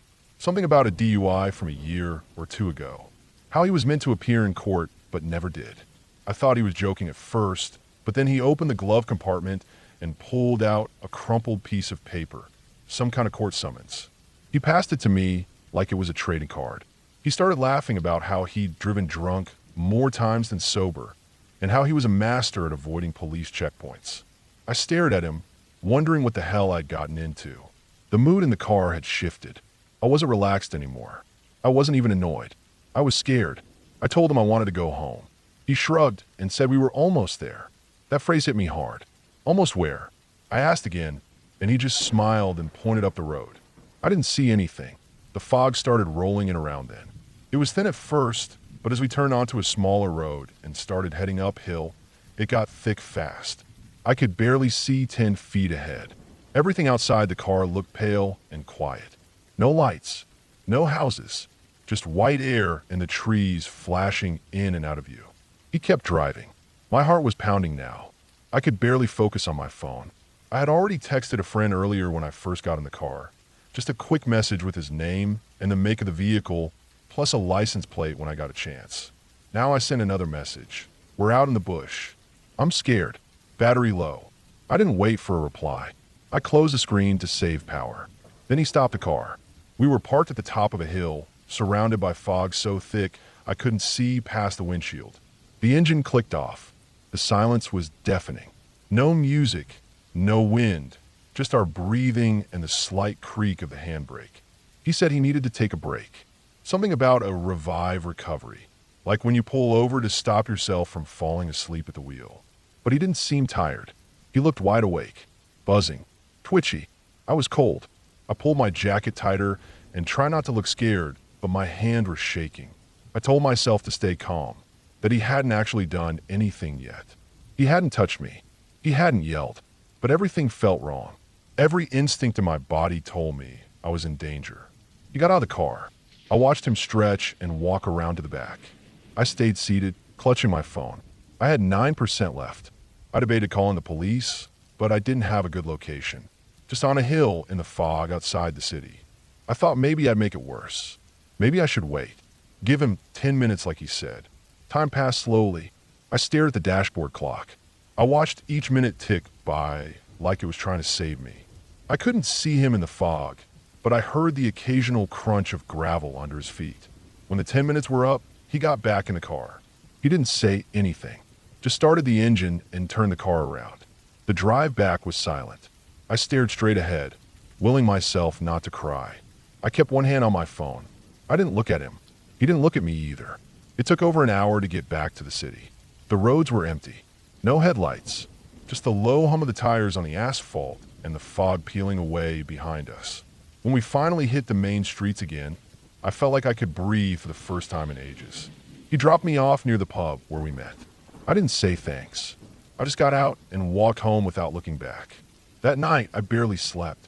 I kept thinking about what could have happened. How far he could have gone. What he might have done if I hadn't kept texting my friend. If I hadn't set that 10-minute timer. If I had fallen asleep. Or if he had decided to lie about turning back. I felt sick with myself for getting in that car. For brushing off the red flags. For thinking I was safe just because nothing bad had happened before. I told my friend everything the next day. She made me promise not to use those apps for a while. I deleted a few of them. I couldn't even look at the icons without feeling that tight grip in my chest. I stopped going out late at night. I stuck to familiar places. I learned to listen to my instincts, not ignore them. I didn't report him.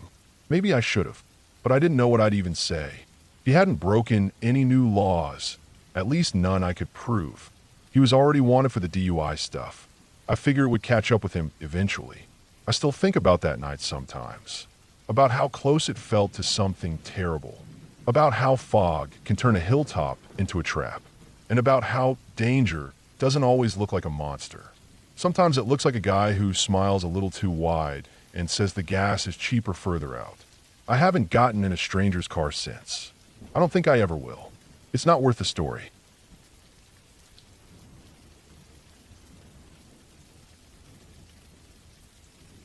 I still remember that night with perfect clarity, even though it wasn't something that happened to me directly. It happened to a friend of mine, someone I've known for years, someone I trust completely. We grew up in the same town, went to the same high school, and though life took us down different paths after graduation, we kept in touch. She's one of those friends who stays in your life no matter what, even when months go by without seeing each other. She told me about this night a few days after it happened. I could see it in her face. There was something unsettled in her expression, something distant behind her eyes. She didn't dress it up with dramatic language or exaggerate it for attention. She just told me what happened. The way she told it in that calm, even tone made it worse somehow. Like she had gone over the events so many times in her head that she'd wrung all the emotion out of them. Like it still didn't make sense to her. She had been driving home from a friend's house late one night. She lives out in the countryside, the kind of place where street lights disappear after a certain point and where roads wind around thick clusters of trees and empty farmland. It was the kind of area where you could drive for 10 minutes without seeing another car or even a mailbox. That night, she had stayed later than she planned. It was past midnight by the time she left, but she wasn't worried about the drive home. She'd done it hundreds of times before. She even liked it most nights, the way the headlights cut through the trees, how the radio filled the quiet cabin, how peaceful it felt to be out there alone. That stretch of road she was on when it started, the one cutting through the northern woods near the edge of town, isn't paved well. It's cracked and uneven, with dirt shoulders and faded paint lines that barely show up at night. She was maybe 15 minutes from her house when her high beams lit up something unusual up ahead. It took her a moment to understand what she was seeing. A tree had fallen across the road. It wasn't a massive tree, more like a large, heavy limb, but it was wide enough and thick enough that she couldn't drive over it. It stretched from one edge of the road to the other, with branches tangled in both the ditch and the low brush on either side. She slowed down to a stop, keeping her lights on the tree. She sat there for a minute, trying to decide what to do. There was no cell service in that spot. It had always been a dead zone. She knew she'd have to figure out on her own. She put the car in park, turned on her hazard lights, and got out. The night air was cold. It had been one of those damp spring days where the wind sticks to your skin and everything feels heavier. She walked toward the tree, checking the shoulders, looking to see if there was any way to drive around it without getting stuck or damaging the undercarriage.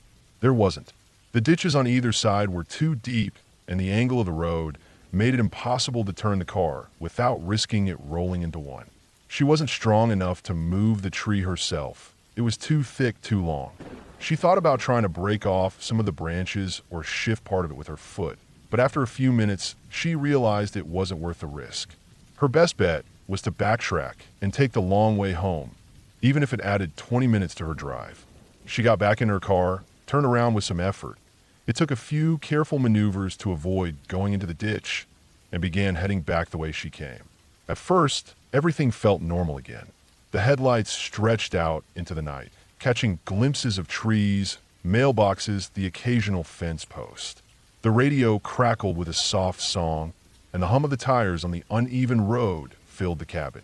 But then, maybe 10 minutes after she started heading back, she noticed something in her rearview mirror. A motorbike. It wasn't right behind her, not at first. She only caught flashes of its headlight as it came around curves or crested a hill behind her. But it was unmistakably there, and it was gaining. Now, it's not that unusual for someone to be out on a bike at night, especially around those parts. There are plenty of people who ride late, whether for work or just for the thrill of it. But this felt different. The way the light bobbed in the mirror, always appearing just often enough to keep her aware of it. It made her uncomfortable. She wasn't sure why, but something about it put her on edge. She tried to tell herself it was nothing. Maybe it was just someone else who had turned around after seeing the tree. Maybe it was just someone heading home like she was. But when the motorbike got closer, she started to feel real fear. It wasn't just following her, it was following her exactly. Matching her speed, speeding up when she sped up, slowing when she slowed. She couldn't hear it over the sound of her own engine, but she could feel it behind her like a pressure building. The rider kept flashing their high beams, short bursts of bright white light flooding her mirrors, blinding her for a split second each time. She gripped the steering wheel tighter. She sped up, not dangerously, but enough to create some distance. She hoped the next turnoff or main road would give her a chance to lose him, or at least prove to herself that he wasn't actually following her. But every time she checked the mirror, he was still there. By the time she pulled into her driveway, her heart was hammering. Her parents live in a one-story house with a long gravel driveway that leads up a small hill. There are trees on both sides, but the front yard opens wide near the house. She didn't even wait for the garage door to open. She parked at the top of the driveway, left the engine running, threw open her door, and ran inside. Her dad was still awake. That part always stuck with me. How lucky that was. She burst through the front door, locked it behind her, and told him what was happening. He didn't hesitate. He went out to confront the motorbike rider who had pulled up right behind her car at the end of the driveway. Now here's where things could have taken a dark turn. She said she stood behind the curtain at the front window, heart still racing, watching as her dad approached the man. She couldn't hear what was said, but the rider was clearly out of breath. He took off his helmet, gesturing back down the road. She said it was like watching two people in a different world.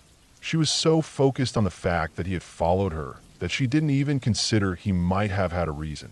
It wasn't until her dad came back inside, his face pale and tight, that she understood. The man had seen someone climb in her back seat.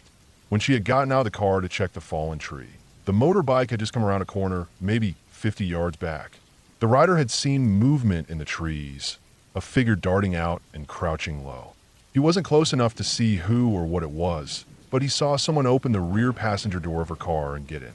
Quick, quiet, like they knew exactly what they were doing.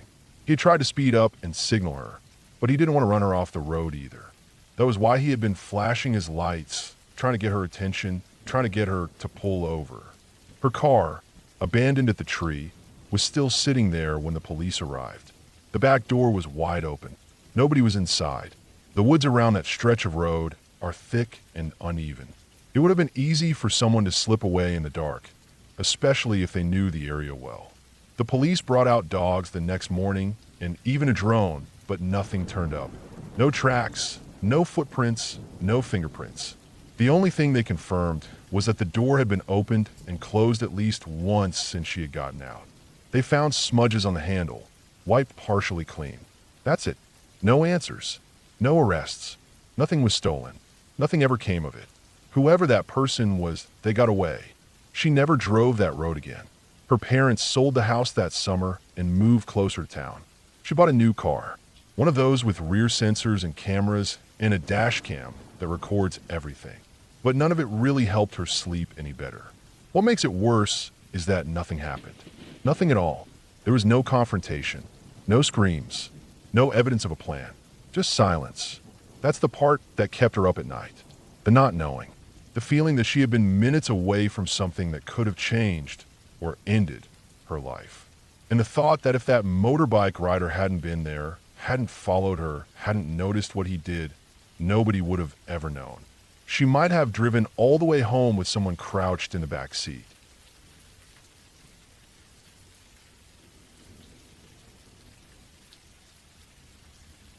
I used to run every other day with a friend of mine named Alex.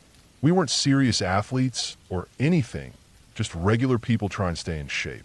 There was this trail we liked a lot. It was out past town, about 15 minutes of driving from where we lived. You had to know where it was. There weren't any real signs for it. You turned off the main road onto a dirt shoulder and drove down a narrow lane that curved and dipped for about a half mile. You'd finally get to this small dirt lot with space for maybe 6 or 7 cars, if people parked tight. That was it. No restrooms, no park map, just a metal gate that someone had spray painted over years ago and a sign someone had nailed up themselves that said Private Use Trail, Respect Nature. The trail itself was a loop about 4 miles long, not including the walk back to your car. It started wide and spiraled slowly inward, like those tracks they used to draw in chalk at high school track meets. You couldn't just jump into the middle of it. You had to start at the outer edge and work your way in. It was narrow and mostly packed dirt with little hills and banks. The woods on either side were thick. Pine trees, brambles, some scrub oak. You could run for a while without seeing anything but brown and green. It was peaceful, quiet. Not many people used it, and the ones who did tended to be serious runners who came to train or people who wanted to get out of town and clear their heads. Alex and I liked it because it was quiet and the loop design meant you didn't really have to worry about directions. You just kept running and you'd naturally come back to where you started. You couldn't get lost, not unless you stepped off the trail and walked deep into the woods like an idiot.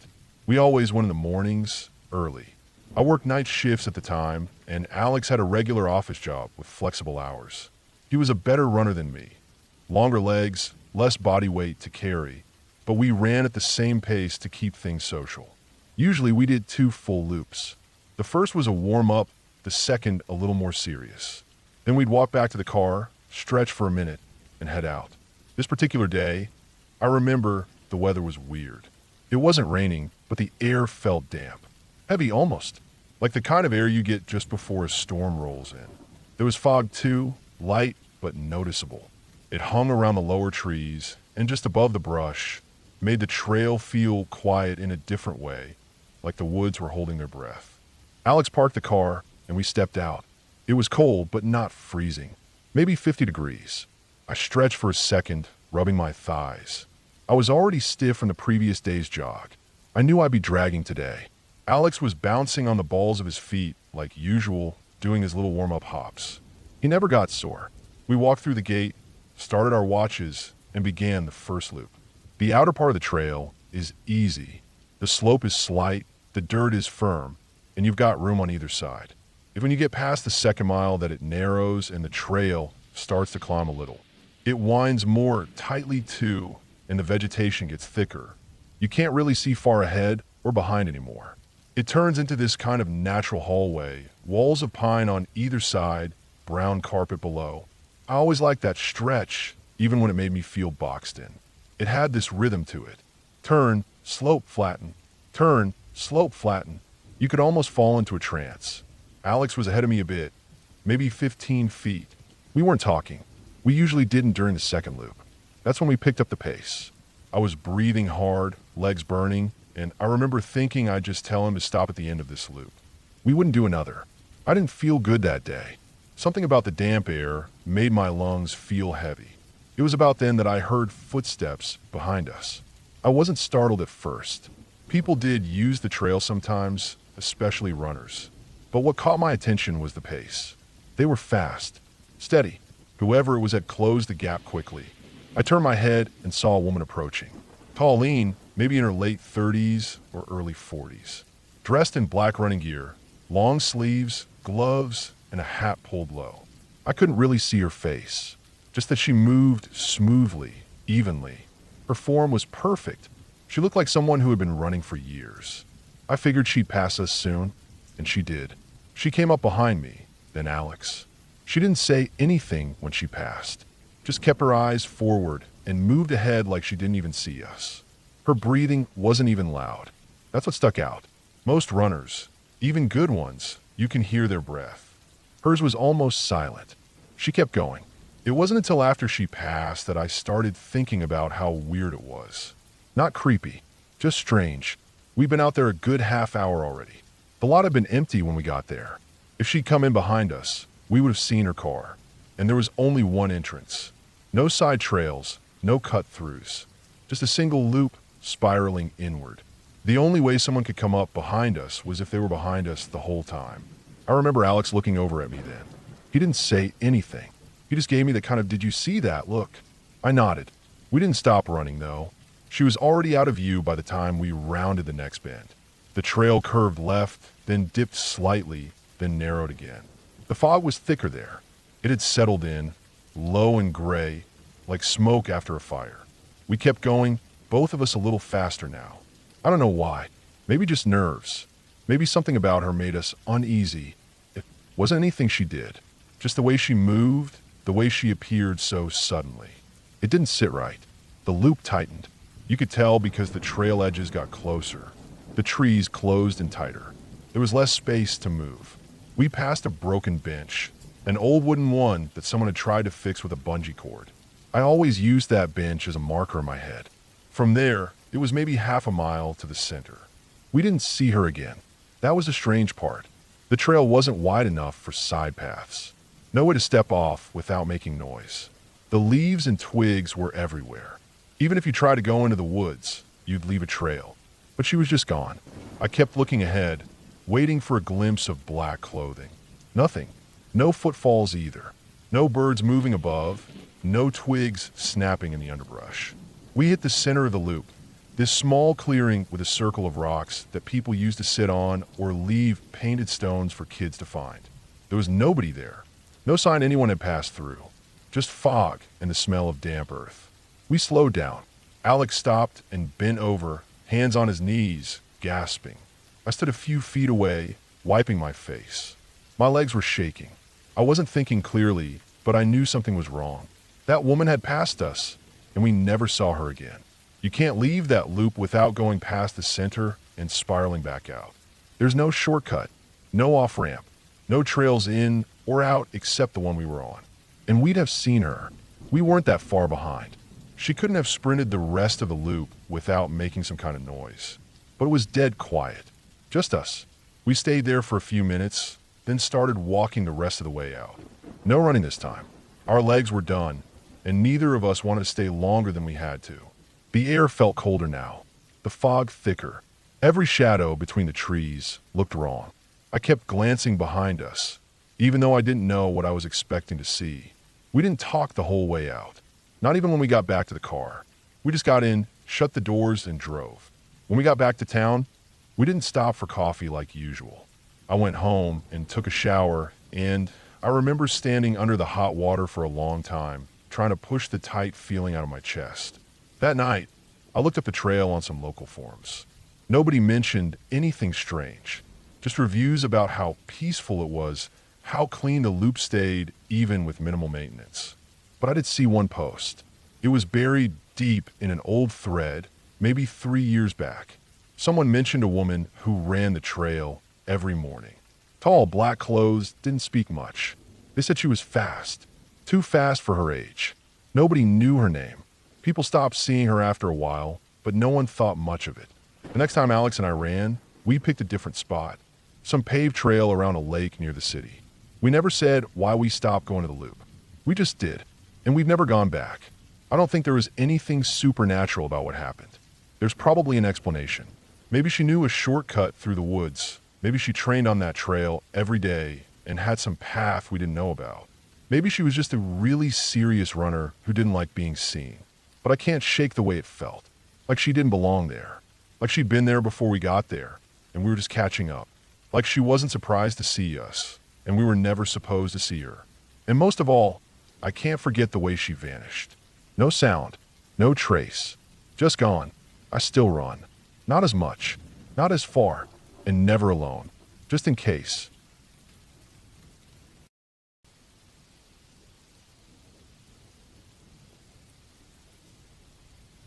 When I first moved to the city, I thought I was ready for anything.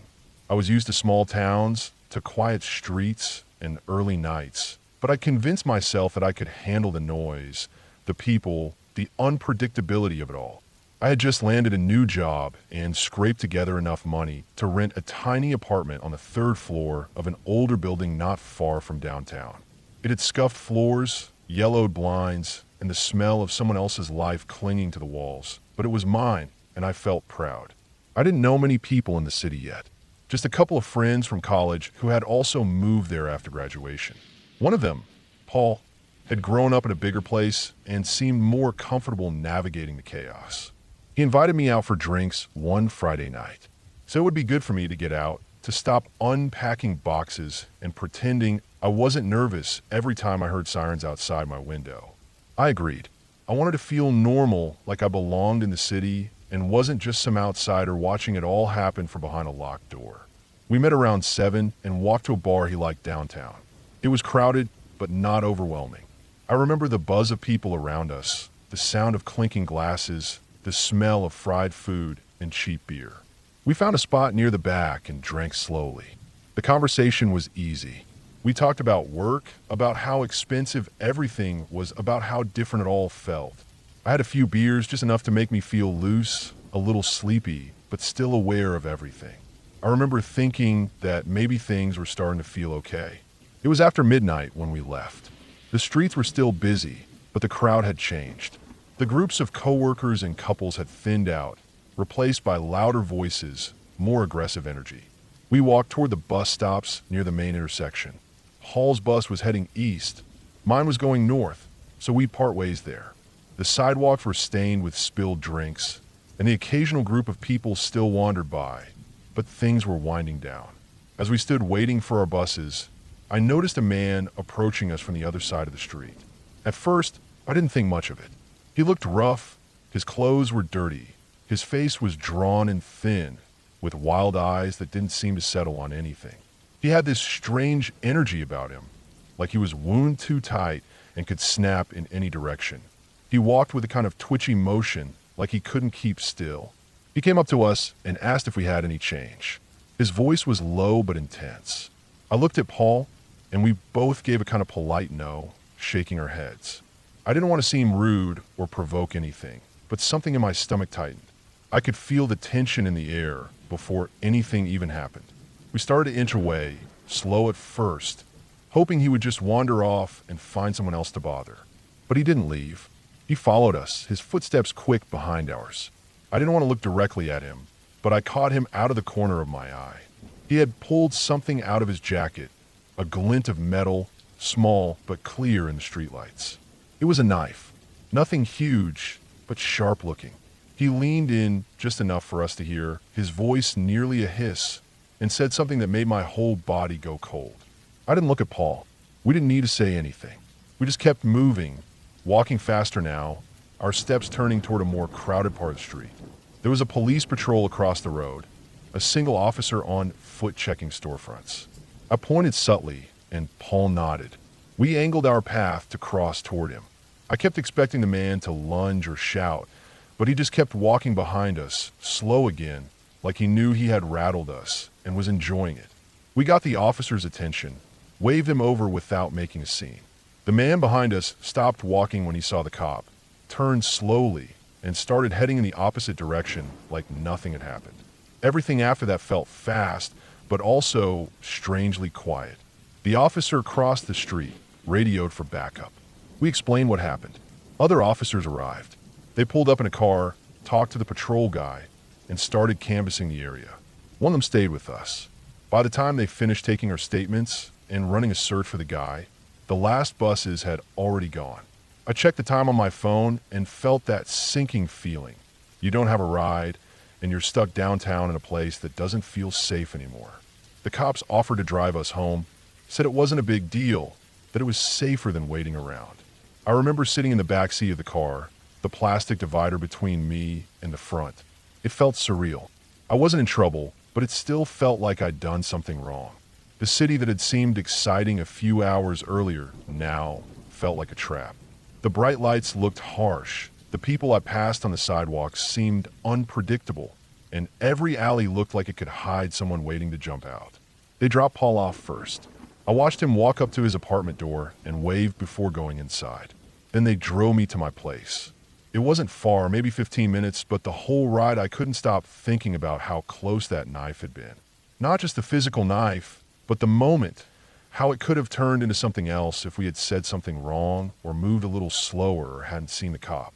When we pulled up in front of my building, the lights were still on in the living room window. My parents had come to visit that weekend to help me settle in, and I hadn't expected them to still be awake. But I guess the lights and sirens outside had drawn their attention. As I stepped out of the car, I saw my dad standing on the porch. His face was tight with confusion and worry, and I knew immediately that he thought something bad had happened. He started walking toward me quickly. At first, he looked angry, probably thinking I had done something stupid to end up in a cop car. But when he saw I wasn't handcuffed, just tired and rattled, his expression changed. My mom came out too, and I stood there on the front step and explained the whole thing in a low, shaking voice. The officer who dropped me off confirmed it briefly, said they had eyed the man and found out he was an escapee from a prison up north. He'd been on the run for weeks, and nobody had known he was in the city. He had a history of violent behavior, mostly robberies and threats, but they said it could have been worse. My parents looked horrified. I think it really hit them that I wasn't living in the safety of our small town anymore. I wasn't going to school a few blocks from home or walking through neighborhoods where everybody knew each other. I was in a place where things like that could happen on a random Friday night, just because you were in the wrong spot when someone unstable crossed your path. That night, I couldn't sleep. I laid in bed. The window cracked open to let in some air, but every sound outside made me flinch. Sirens in the distance, a car, backfiring, footsteps on the sidewalk below. Every noise felt like it could be him coming back. I knew that didn't make sense.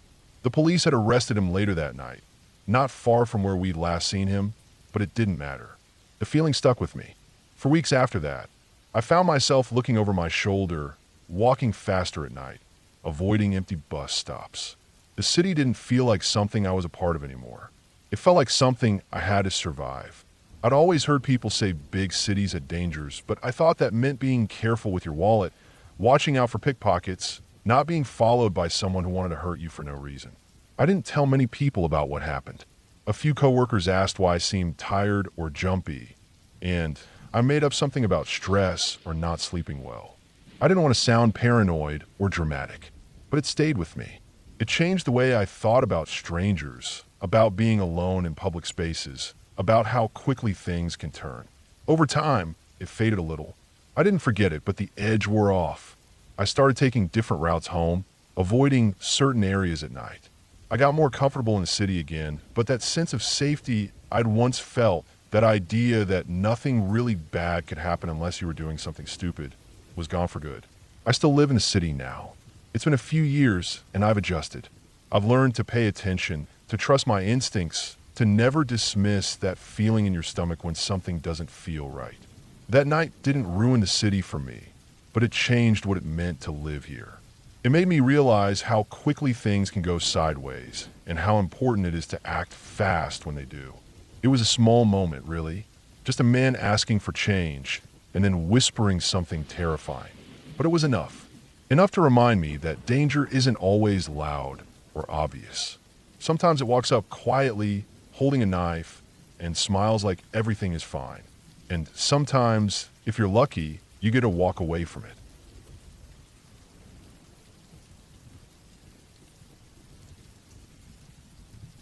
I remember the summer heat more than anything else. It always sat heavy on the pavement in our neighborhood, making the air feel thick and sluggish, like we were swimming through it instead of breathing it. It was the kind of afternoon that made everything shimmer just a little, like the world wasn't quite solid.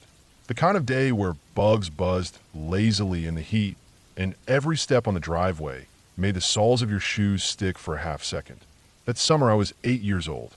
It was the kind of summer where time felt long. The days never seemed to end, and you could ride bikes or play in someone's yard until your legs ached. I was at my friend Kayla's house. She lived a few streets over, a little closer to the main road than I did. Her house sat at the corner of the block, right where our quiet little neighborhood met a busier street that connected to the highway. We were outside in her driveway, jumping rope, tossing a rubber ball back and forth, running around in socks that got caked in bits of grass and dirt. We had one of those boom boxes on the porch playing a pop song that we were too young to understand, but knew every word anyway. Her mom was just inside, close enough that we could hear the TV when the screen door creaked open. I remember the sound of a game show, people clapping, someone laughing. I didn't know it then, but I'd replay that background noise in my head years later, like it was some kind of warning I had missed. We were mid-game, hopping around with that kind of nervous, silly energy kids always seem to have, when I heard the crunch of tires slowing on gravel. Not on a main road, but right in front of her house. I turned and saw a small, blue pickup truck pulling up to the curb, just a few feet from where we were playing. I froze. Kayla didn't notice right away, too busy tossing the ball up in the air to see how high she could catch it. It was a faded kind of blue, the kind of color that looks washed out from too many years in the sun. The truck was small, older, and a little dirty, like it hadn't been washed in a long time. The windows were halfway rolled down, and I could see a man inside. He had one arm resting on the wheel and the other up on the window frame. He looked like any other man you'd see at a gas station. Tan skin, scruffy stubble, sunglasses on even though the sun was half blocked by the big oak tree hanging over Kayla's yard. I remember his arm clearly, tanned and veiny, like someone who worked outside. There was something about the way he sat in the seat, leaned back, casual, like he had all the time in the world. That part one remember more than anything. At ease. He said something. I didn't catch it at first. I was too busy staring, trying to understand what was happening. Kayla turned then and walked a couple steps closer. I remember grabbing her wrist without thinking, but but she pulled away easily and skipped up toward the edge of the driveway like she didn't have care in the world. She was smiling, always smiling. He was talking to her through the window. I couldn't hear exactly what he was saying, just the sound of his voice, calm and low, like he was asking for help with something simple. It took a second before I realized what he wanted: directions. Directions from two little girls. Two girls who barely knew their own street names, much less how to tell someone how to get anywhere. I remember feeling something sink in my stomach, like the heat dropped suddenly and something cold pressed right into the center of me. I didn't go toward the truck. I stayed near the steps leading up to her porch, inching back slowly. I kept looking at her, then at him, then back again. I wanted to run and get her mom, but I also didn't want to leave her alone with him. Even if she was only a few feet away, it felt like too far. The air felt weird, still and tight. I could see his face now. He had taken off his sunglasses. His eyes flicked between us, settling on me for a second too long. I still remember that feeling, like he was looking through me, like he was measuring something, and I didn't like the way it felt. I kept staring right at him, right into his face. My legs were tense like I was ready to bolt, but my eyes stayed locked. I wanted him to see me. I wanted him to know that someone was watching, that I wasn't going to just pretend this was normal, because it wasn't. There was no reason for a grown man in a truck to stop and ask two 8-year-old girls for directions in a neighborhood like ours, where everyone knew where everything was. He kept talking to her, voice low and slow, his body angled slightly toward the passenger side. I saw his hand move to something inside the truck. I couldn't see what. Kayla just shrugged, like she didn't understand him, and took a step back. I was practically vibrating by that point. My mouth was dry. I remember the way my skin felt, like it was being pulled tight around my arms. Then he smiled, just a little. Something about it felt wrong. Not too big, not too small, but fake, like he had practiced it. He said one more thing, nodded at her, then put the truck into gear and rolled away slow, like he wasn't in a hurry. The whole thing couldn't have lasted more than a minute, maybe two, but it felt so much longer. It felt like everything stretched out while I stood there, every second bending in the heat. As soon as he was a few houses down, I ran into the house without saying anything. I didn't look to see if Kayla was following. I just ran straight through the door, past the front hallway, into the living room where her mom was sitting with a drink in her hand and a half-eaten sandwich on the coffee table. I couldn't get the words out. I just pointed outside, toward the driveway, toward the street. She stood up quickly, like she saw something in my face that made her nervous. By the time we both stepped outside, the truck was long gone. Kayla was just standing there, ball in hand, staring down the road like she wasn't sure what just happened either. Her mom asked us what was going on. I didn't say anything right away. I just kept looking toward the street. I expected the truck to come back. I don't know why. I just did. I thought maybe he'd circle around again. Eventually, I told her mom about the man.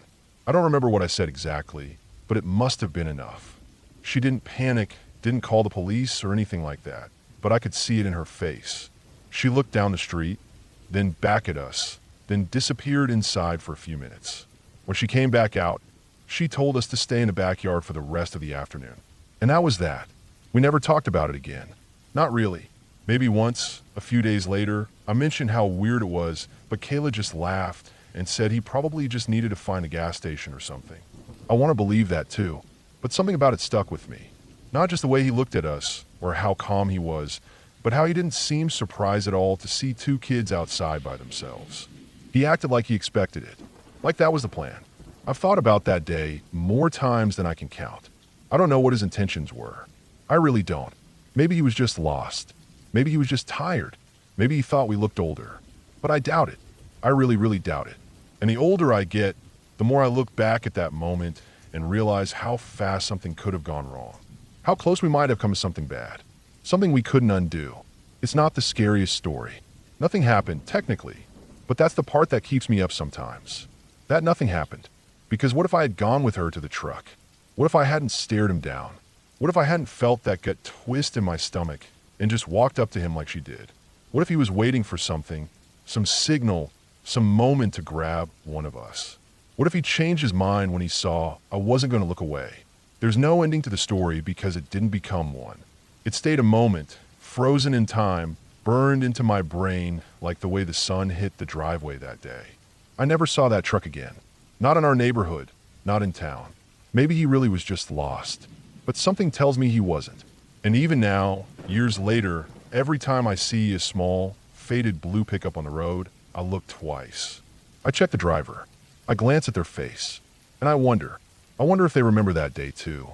If they remember the little girl who wouldn't look away, who watched their every move, who didn't smile or wave or say a word, just stared like her life might depend on it. Because maybe it did.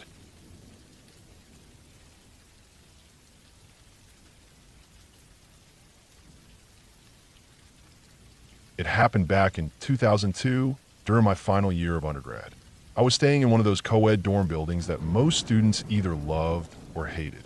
I didn't mind it. It wasn't fancy or anything, just the usual concrete and drywall construction, cheap carpet, and buzzing fluorescent lights. You had the standard long hallway with rooms on either side and a common lounge at one end. Nothing special.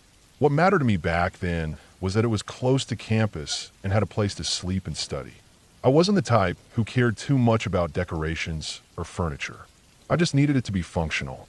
My girlfriend at the time, though, had a different way of living. She liked decorating her room. A lot.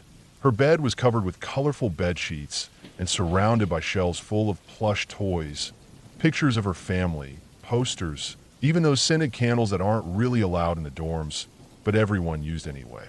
Her room smelled like a mix of laundry detergent, lavender, and the vanilla lotion she always put on after her showers. It was kind of comforting in a way. You felt like you were in someone's home instead of a cold college dorm. It was the night before one of our final exams. I can't remember the course anymore. Probably something in computer science or electrical engineering, since that's what I was studying, but I remember it was one of those exams where you knew you'd either do really well or totally crash. I'd been studying most of the evening in her room. We had spread out our notes, a couple of old test papers, and 2 open laptops on the bed. She had one of those clip-on lamps attached to the edge of the desk that cast this bright, focused light on our notes. The rest of the room was dim, kind of peaceful, like a quiet bubble away from the rest of the building. Around 2 a.m., she got tired. Her eyes were drooping, and she said she was going to sleep. I told her I'd keep studying a bit longer, so she climbed in her bed and laid down facing the door. I stayed cross-legged on the floor with my back against her bed frame, scrolling through formulas and memorizing definitions for my notes. I liked that position. My legs always went numb if I sat at a desk for too long, and her floor had this thick old rug she had bought from a thrift store. It was soft, warm, and didn't scratch your skin like the bare carpet in my own room did. I studied for about 2 more hours, going over everything again and again. By 4 a.m., I was done. I was mentally exhausted, but satisfied that I had covered everything. At that point, the idea of walking all the way back to my own room wasn't appealing. It wasn't far in distance, just 4 floors down, but it meant grabbing all my notes, shutting off the lights, locking the door behind me, and dealing with that elevator that always smelled like old pizza and took forever to arrive. Then I'd have to go to my own room, which was at the very end of the hallway on the bottom floor, which always felt colder and damper than the upper level for some reason. I wasn't up for all that. I just wanted to rest. Her bed was barely big enough for her, let alone 2 people. Between all the stuffed toys and her being the type who slept sprawled out, there was no real space for me. So I pulled out the sleeping bag I had kept in her closet from the last time I had crashed in her room. It was one of those basic rectangular ones, gray on the outside and blue on the inside. I laid on the floor next to her bed, perpendicular to the bed frame. She was lying on her side, facing the room door. I slipped into the bag and positioned myself facing her, so my back was to the room's entrance. From where I was, I could see her upper body clearly, her head half buried into a stuffed bear. The room was quiet except for the gentle humming of her fan and the occasional pop of the heater turning on and off. I lay there for a bit, unable to sleep right away. My mind was still wired from all the cramming. I remember staring at her face in the dim light from her desk lamp, which we had dimmed but left on. Her breathing was steady, her body relaxed. She looked peaceful, the way people do when they're in that deep stage of sleep, completely unaware of the world around them. Maybe 5 minutes passed, 10 at most. I was still awake, not even close to sleep yet, just staring blankly in her direction, when something happened that I will never forget. Without any warning, she shot upright in her bed. 1 second she was lying flat, and the next her torso was at a perfect 90-degree angle to her legs, completely vertical. Her arms flew out to her sides like she was being pulled by strings, wide open, elbows slightly bent, palms facing forward. Her fingers were stiff and spread. It was like her whole body had locked into place. Her head was tilted slightly back, and her hair fell away from her face. And then she started making this sound. It wasn't a scream or a word exactly. It was more like she was muttering something quickly and rhythmically. It didn't sound like English. It didn't sound like any language I knew. The words, or what sounded like words, came out in bursts, low and garbled, like they were being forced out through clenched teeth. It lasted maybe 5 seconds. And then, just like that, she dropped back down. Her arms fell to her sides. Her body collapsed onto the bed, and her head turned slightly to the side like nothing had happened. She didn't wake up. Her breathing returned to that steady rhythm. She was asleep. I didn't move. I didn't say anything. I didn't even sit up. I just lay there, frozen, staring at the ceiling now, because I couldn't bring myself to keep looking at her. I remember the cold rush that went through my spine, like every nerve in my back had lit up. I felt suddenly hyper-aware of everything. The texture of the sleeping bag, the hum of the fan, the dim glow of the lamp, the shadow of the dresser on the wall. It was as if time had slowed down for a few seconds. I kept waiting for her to say something, or sit up again, or wake up and laugh, or cry, or do anything at all. But she didn't. She just slept. I must have lain there for at least 20 minutes without moving. I wasn't exactly scared, but I was rattled. It wasn't something I could explain. It wasn't sleep-talking or sleepwalking. It was too mechanical, too deliberate, too sudden. I knew people could sleepwalk and even talk in their sleep, but this wasn't like that. It was like she had been lifted and dropped by something, except nothing touched her. No one was in the room except the two of us. Eventually, the adrenaline wore off. I turned over to face the other direction and pulled the sleeping bag up over my head. I didn't sleep well that night. Every little noise made me flinch. Every shift in the mattress above me made my heart race. But nothing else happened. Morning came like it always did. The room got brighter. The heater stopped making noises. Someone in the hallway turned on their shower. I got up and started packing my notes. She woke up a little while later. Nothing unusual. No signs that anything had happened. I didn't bring it up right away. I just watched her make her bed and brush her hair and talk about the exam. Eventually, I told her what I'd seen. She looked at me like I was joking, then told me she didn't remember anything like that. She said maybe I had dreamed it, or maybe I was half asleep and imagined it. I knew I hadn't. I was wide awake. I hadn't even closed my eyes yet. We never talked about it again. Not because it was too scary or uncomfortable, but because there was nothing else to say. She had no memory of it. I had no explanation for it. It never happened again. Not while we were together. We dated for another year or so before we drifted apart. Different cities, different jobs, life moving on. I never brought it up again. I don't think she ever thought about it again. But I still do. Even now, over 20 years later, I can still see the way she moved. I can picture her arms stretched out, fingers locked, her back straight like she was being held up by invisible wires. I can hear that voice, that sound, really, that didn't belong to her or to anything I'd ever heard. And the worst part is knowing that she had no idea it even happened. That it came from her, but wasn't her. I've read a lot about sleep disorders since then. Sleep paralysis, night terrors, REM behavior disorder. Some of them come close to what I saw, but none of them explain the whole thing. Maybe it was just a one-time neurological glitch, some kind of brain misfire caused by stress or fatigue. Maybe her brain got caught between dream and wakefulness for a few seconds. Maybe that strange position was just a muscle spasm or an odd sleep reflex that happened to look unnatural. Maybe the words she spoke weren't words at all, just random sounds that my brain tried to make sense of. Or maybe the human mind is capable of more strange things than we know, and every once in a while, we catch a glimpse of those unknown parts. Not ghosts or demons or anything supernatural. Just pieces of ourselves we don't understand yet. That's the only way I can explain it and still sleep at night. Because what I saw was real. It happened. It was 5 seconds long, and it has stayed in my memory for over 2 decades, untouched, unchanged. I've forgotten birthdays, addresses, names of people I once called friends. But I remember that moment in perfect clarity. I can replay in my head like it happened yesterday. I don't believe in anything paranormal. I don't think there was some spirit inside her or anything like that. But I also don't think what I saw was normal sleep behavior.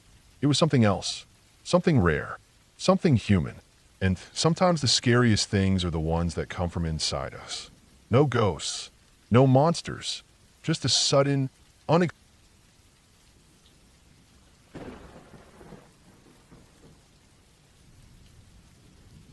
was 19 in the summer of 2010 when I moved into my grandmother's house. She had just gone into a nursing home a couple of towns over, and my dad had taken over the property. It was an old 2-bedroom ranch-style house with a brown roof and faded green aluminum siding, built back in the early 60s. My dad said it made more sense for someone to be living there full-time. So I ended up moving in while I worked part-time and took community college classes. My grandmother had lived there nearly her entire adult life. She was deeply religious, Catholic mostly, but in her later years, she leaned into this strange, intense belief that evil was always nearby, testing her.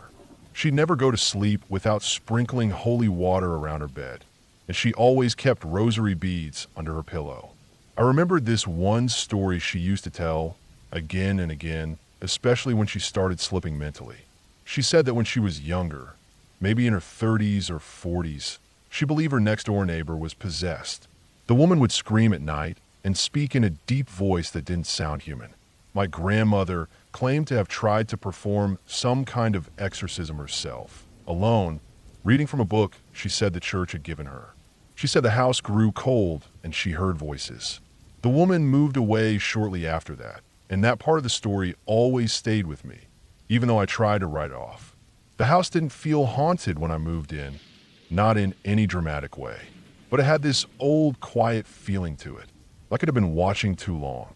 You know that feeling you get in some places, like something there remembers more than it should. My grandmother hadn't updated much. There was still shag carpeting in the hallway and faded floral wallpaper in the dining room. A dusty crucifix hung above the living room doorway. The house layout was simple. The dining and living rooms were connected as one large open space, with the kitchen off to one side. The kitchen then led to the small computer room, which used to be a laundry space but had been repurposed in the 90s. We kept the computer desk in there with a monitor, tower, and speakers. I spent a lot of nights hanging out with my friends there. It was a good spot, away from my parents' rules, and we didn't have to be quiet like we did at someone's dorm. We'd sit around the dining table, throw on music, drink cheap beer, eat frozen pizza, and talk about nothing until midnight. I had a massive music collection on the PC, probably 16 or 17 gigs of MP3s organized in folders. I'd spent years ripping CDs and downloading from sketchy sites, so I had everything from old rock to early 2000s rap, weird ambient stuff, and soundtracks. That night started like most of them did. It was probably a Thursday or Friday, I don't remember. There were 4 of us, all guys I'd known since middle school. We had the computer playing music through the small desktop speakers while we sat at the table, just talking. The room smelled like dust and burnt cheese from the pizza we'd overcooked. A box fan hummed in the window. Every once in a while, you'd hear a car pass by outside or a dog bark a few streets over. It was warm but not hot. One of those humid nights where the air feels heavy, but still. We'd been there for maybe 2 or 3 hours. It was getting late. None of us had really noticed, but at some point, the music stopped. It was subtle, just silence after the background noise had been going nonstop for hours. Someone probably made a joke or a comment, and we all went quiet for a second. That's when we realized the music had stopped. The silence was just sitting there, thick and still. We all kind of leaned back and glanced toward the computer room. It wasn't anything dramatic at first, just odd. One of us pointed out that no one had gone into the computer room in at least an hour, maybe more. The monitor wasn't visible from where we were sitting, but you could hear when someone clicked a mouse or typed something in there, and we hadn't heard anything like that. Then just when we were sitting in the quiet, we heard this sound. It was very faint at first, like someone walking in high heels on concrete. The kind of sharp, echoing clack you hear in alleys or parking garages. It wasn't super loud, just enough to catch our attention. We all froze. You could hear it coming from the computer speakers, very faint, like a sound effect from a movie or something. The footsteps continued, slowly, paced, like someone walking away from a microphone. We got up and walked into the computer room. The door was open, and everything looked normal. The screen was in screensaver mode, bouncing a small logo around the black screen. The mouse hadn't been moved.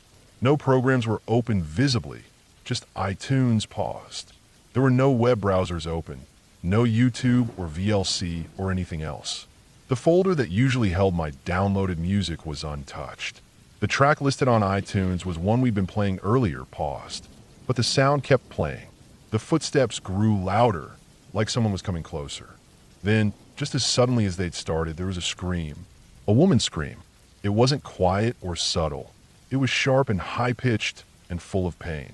It lasted maybe 2 seconds, but it felt like much longer. Right after the scream ended, there was a brief moment of dead silence. Then, the Ghostbusters theme song started playing. I didn't even have that song on the computer. We stared at the screen. Nothing was playing in iTunes. The progress bar hadn't moved. The media keys didn't respond. I clicked the mouse, and everything froze for a second like it was lagging. When it finally responded, the sound stopped. No more footsteps, no more screaming, no Ghostbusters. We checked every folder on the hard drive. Nothing was modified recently. The internet history was clean. No one had touched the keyboard or mouse in hours. I looked through every possible media file. The Ghostbusters song wasn't there. I even searched for it by name and by file type. There were no new downloads. Nothing in temp folders or the recycle bin. It was like the computer had made it up. None of us wanted to say much. We just sat there for a while, trying to figure out what had happened. Eventually, everyone left. I shut everything down and tried to sleep. That night, around 2:30 in the morning, the power went out. I'd had a cheap digital alarm clock plugged in next to the bed. It had a red LED display and a built-in radio. When the power cut, the clock reset. But right as I was drifting off in the dark, the alarm blared. It shouldn't have. There was no power. But the alarm screeched for a full 10 seconds before cutting off. I sat up in bed, completely still, listening to the quiet. I stayed up for the rest of the night, half expecting it to happen again. After that, I noticed more things around the house. Small electronic stuff. The microwave would reset sometimes, even when no power outage had happened. The TV in the living room would switch to static when no one was using the remote. Once, the speakers on the computer crackled to life while I was brushing my teeth, even though the machine was off. At first, I thought it was just old wiring. The house hadn't been updated in decades. I had an electrician come out to look at the place. He checked the fuse box, the grounding, the outlets. Said everything looked fine for its age. A little dusty, maybe some corrosion starting in the box, but nothing serious. He tightened a few connections and left. Still, the glitches continued. The scariest one happened about a week after the first event. I was alone in the house late at night. I had the lights off except for one lamp in the living room. I was on the couch reading, trying to relax. The computer was off, or so I thought. I'd shut it down earlier that evening. I started hearing this soft hum coming from the computer room, like a low electronic buzz. At first I thought it was just the fridge or something, but the sound was distinct. It was rhythmic, almost like a loop. I walked into the room and saw the monitor was still off, but the tower light was blinking. The fans were spinning. The machine was on. The weird part was that the power button didn't respond. I tried to shut it down normally, but the mouse and keyboard weren't working. I had to hold down the power button for a full minute before it turned off. When I turned it back on the next day, I checked the logs. The system had restarted on its own sometime in the middle of the night, even though it had been off. No update scheduled, no task manager activity, no event linked to it. I started sleeping with a flashlight next to the bed. I didn't want to believe anything weird was going on. I kept telling myself it was just old electronics, dust, bad power lines. But it kept building. The radio on the clock would switch stations randomly. The fan in the window once spun backwards for a few seconds before stopping. The oven timer would beep even when it wasn't set. And always at night. always when I was alone. One night, I was going through my grandmother's old books in the bedroom closet. I found a red binder tucked behind a row of prayer books and handwritten notes. It was labeled in pen, Records/House. Inside were pages of lined notebook paper, most of it in my grandmother's tight, slanted handwriting. She had documented events, strange sounds, lights flickering, cold spots, things moving. She always blamed the devil. She thought the house was being tested. She wrote about the neighbor she tried to exorcise, saying she believed the evil had transferred somehow into her own home. I read the whole thing in one sitting. It didn't make me believe in demons, but it did make me realize she'd been experiencing things for years. Long before she got sick, long before her mind started to go. I moved out that fall. I told my dad it was too far from work and that I needed.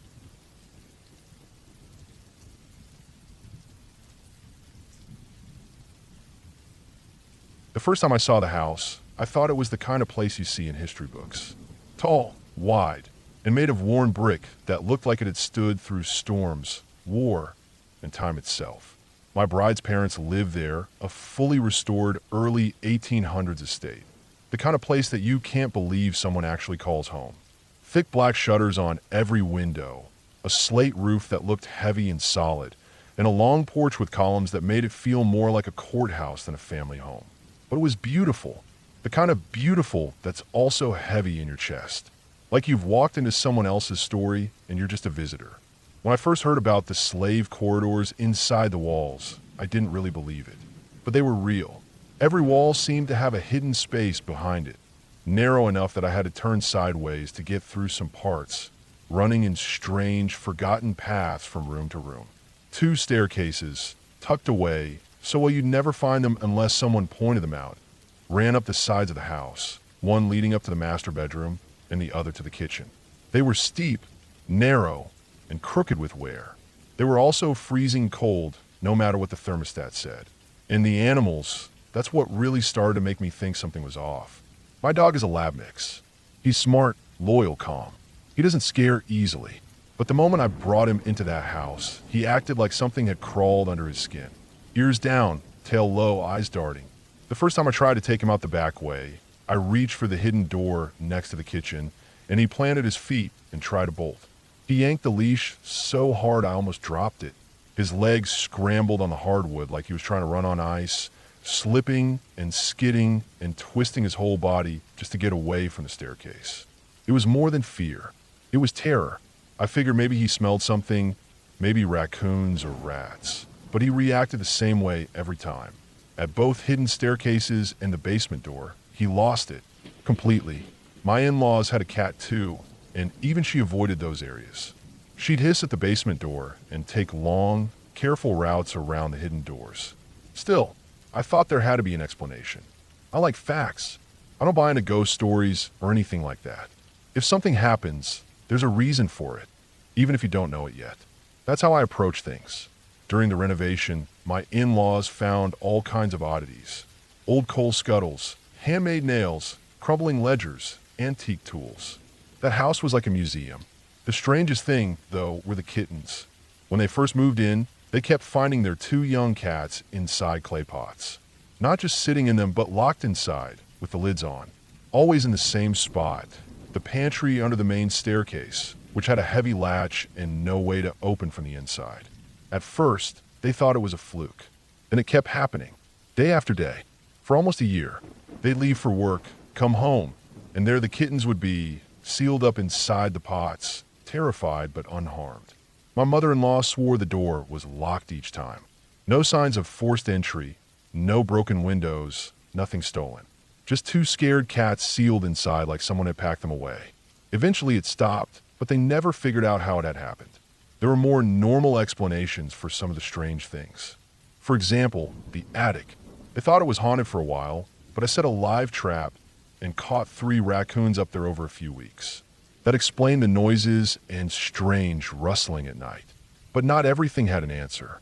In the basement, there's a coal room. It's made of thick brick and still smells faintly of ash and oil. There's one small window, high up and fogged over. The only door has a metal handle on the outside. On the inside, there's nothing. No knob, No lock, just cold brick and rough concrete. That part of the house always made me uncomfortable, though I didn't want to admit it. On the walls inside the coal room are rusted eye hooks, spaced evenly. My father-in-law told me that slaves used to be chained to them, and that beds were hung from the hooks during winter to keep them off the freezing floor. The idea made me sick, but it was history, and history doesn't ask for your comfort. The last time I went down there by myself, I looked for animal tracks. The silver candlesticks and the wedding ring set had been missing for 2 days by then, and no one had seen anything suspicious. There had been no break-in, no shattered windows or pried open doors. I helped her dad check every inch of the house, cabinets, safes, under the furniture. We even checked the cars. Then, the furnace gave out. It was old, one of those massive units you don't see anymore, and it sat in the far end of the basement like a forgotten machine in a boiler room. I offered to help fix it. He had the tools and parts ready. We walked past the coal room, and something caught my eye. A faint shimmer, a flicker of light that seemed wrong. I stopped and turned. Something metallic was sitting in the back corner of the coal room. Just a glint at first, barely noticeable. But it didn't belong. I stepped in to check it out, and there they were. Her mother's wedding set and the original silver candlestick holders sitting neatly in a small pile in the dust. Like they'd been placed there deliberately. Not dropped, not kicked in. Placed. We both stood there, staring at them. Neither of us said anything. I could feel something crawling in my gut, a sick tightness that made it hard to swallow. The hairs on my neck were standing straight up. I picked up the ring set. It was clean, not a speck of dust on it. The candlesticks, too. They looked like they'd been polished. We brought them upstairs. Her mother didn't react the way I expected. She just said they were borrowing them from the house, and if the house wanted them back, it could keep them. Then she placed them exactly where they used to sit and didn't say another word about it. That should have been the end of it, but I couldn't leave it alone. A few nights later, I went back down there with a flashlight and gloves. I told myself it was probably raccoons again. Maybe they'd dragged the items down, though I had no idea how they'd open jewelry boxes or carry candlesticks without making a mess. The floor of the coal room was covered in dust. Not just dust, coal dust. Thick, powdery black. It was undisturbed, except for a single pattern snaking through it. I crouched down and looked closer. Snake trails. Long, slow, S-shaped patterns winding from the far wall to the corner where the items had been. I followed the trail to the base of the wall. There was a small hole behind one of the old eye hooks, maybe 3 inches wide. It looked like it had been chewed or burrowed through, but the brick around it was solid. No cracking, just a hole in the mortar, too small for a raccoon, too perfect for something like a rat or a snake. But the trail was too clean for rats. There were no footprints. Not mine, not hers, not her dad's. Nothing but that single snake-like trail gliding across the dust to the spot where the valuables had been placed. That night, I couldn't sleep. I kept thinking about those eye hooks, about the trail, about how the items had gone missing and turned up untouched, perfectly clean, in a sealed room. There had to be an explanation, but no matter how I turned it around in my head, it didn't make sense. Over the next few weekends, I started documenting everything. I marked the location of the eye hooks. I measured the hole. I put flour around the room's edges to track movement. I even placed a trail camera just inside the coal room, pointed at the far wall. Nothing happened. For a full week, no movement. No new tracks. Nothing on the camera. Then the power tripped in the middle of the night. When I checked the fuse box the next morning, everything was in order. But the camera was fried. The SD card was intact, but the camera itself was cooked from the inside out, like it had shorted in a lightning storm. There had been no storm. I pulled the card, plugged it into my laptop. There was only one video file, just a few seconds. The camera had recorded itself turning off. A sharp click, the image froze, then static. But right before it cut, in the last full frame, I saw something. It wasn't a figure, not a shadow, just a movement, subtle and quick, in the upper left corner, right where the hole had been. Something slipped out, something small, thin, fast. I couldn't tell what it was, but it had a smooth, gliding motion, like a snake, but not quite. I stared at that frame for hours, brightened it, cropped it, ran it through filters. Nothing clear, just a blur and a trail. The same S-curve I'd seen in the dust. After that, I stopped digging. I stopped going down there altogether. Weeks passed, and nothing else went missing. The candlesticks stayed in place. The ring was never taken again. The animals still avoided the hidden stairs, but they settled. My dog stopped panicking as long as we stayed on the main floor. My wife's family went back to normal routines. But I never forgot what I saw. There was something about that house, something in its bones. Not ghosts, not spirits, something older, something made of instinct and cold, something that lived in the dark places that people forget exist. Maybe it had always been there. Maybe it wasn't even aware of us most of the time. But when we touched what it considered its own, it reminded us. I don't talk about it anymore. There's nothing left to say. It doesn't come out unless you go looking for it. Unless you take something it doesn't want you to have. We put everything back where it belongs now. We don't touch the hidden places. And we leave the coal room door shut. I still think about the snake trails. About the kit.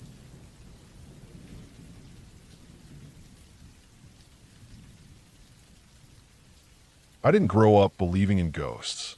Still don't. Not really. I've never been the type to entertain spooky stories or look too hard for meaning in weird stuff. But sometimes things happen that make you stop and sit with them. Not because you're scared, but because they don't make sense. Or at least they don't seem to fit neatly anywhere in your brain. You keep going over the same details, the same timeline, the same memories, hoping they'll settle into something clean. But they never do, and you live with that. Or at least you try to. This is a story about my cousin's kid. Not my kid, not even a kid I see every day. His name is Benjamin, but everyone calls him Ben. He's 5 now. This story starts when he was about 3, maybe closer to 4. But to get the full picture, I have to go back further than that. I have to talk about my uncle, the original Ben. Uncle Ben. He died when I was still pretty young. Drowned in the lake not too far from where we all grew up. It wasn't dramatic. Not like in movies.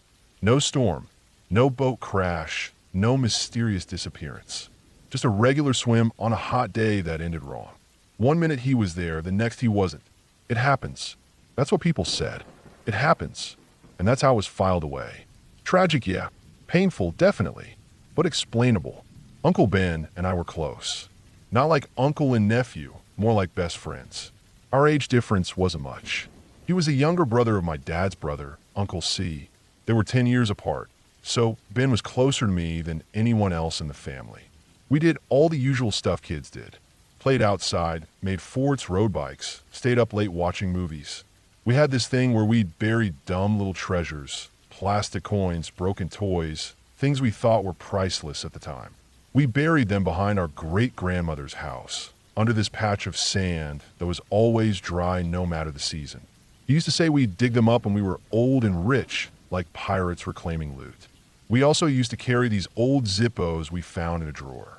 They didn't work anymore, no gas, but we felt cool flicking them open and closed like movie gangsters.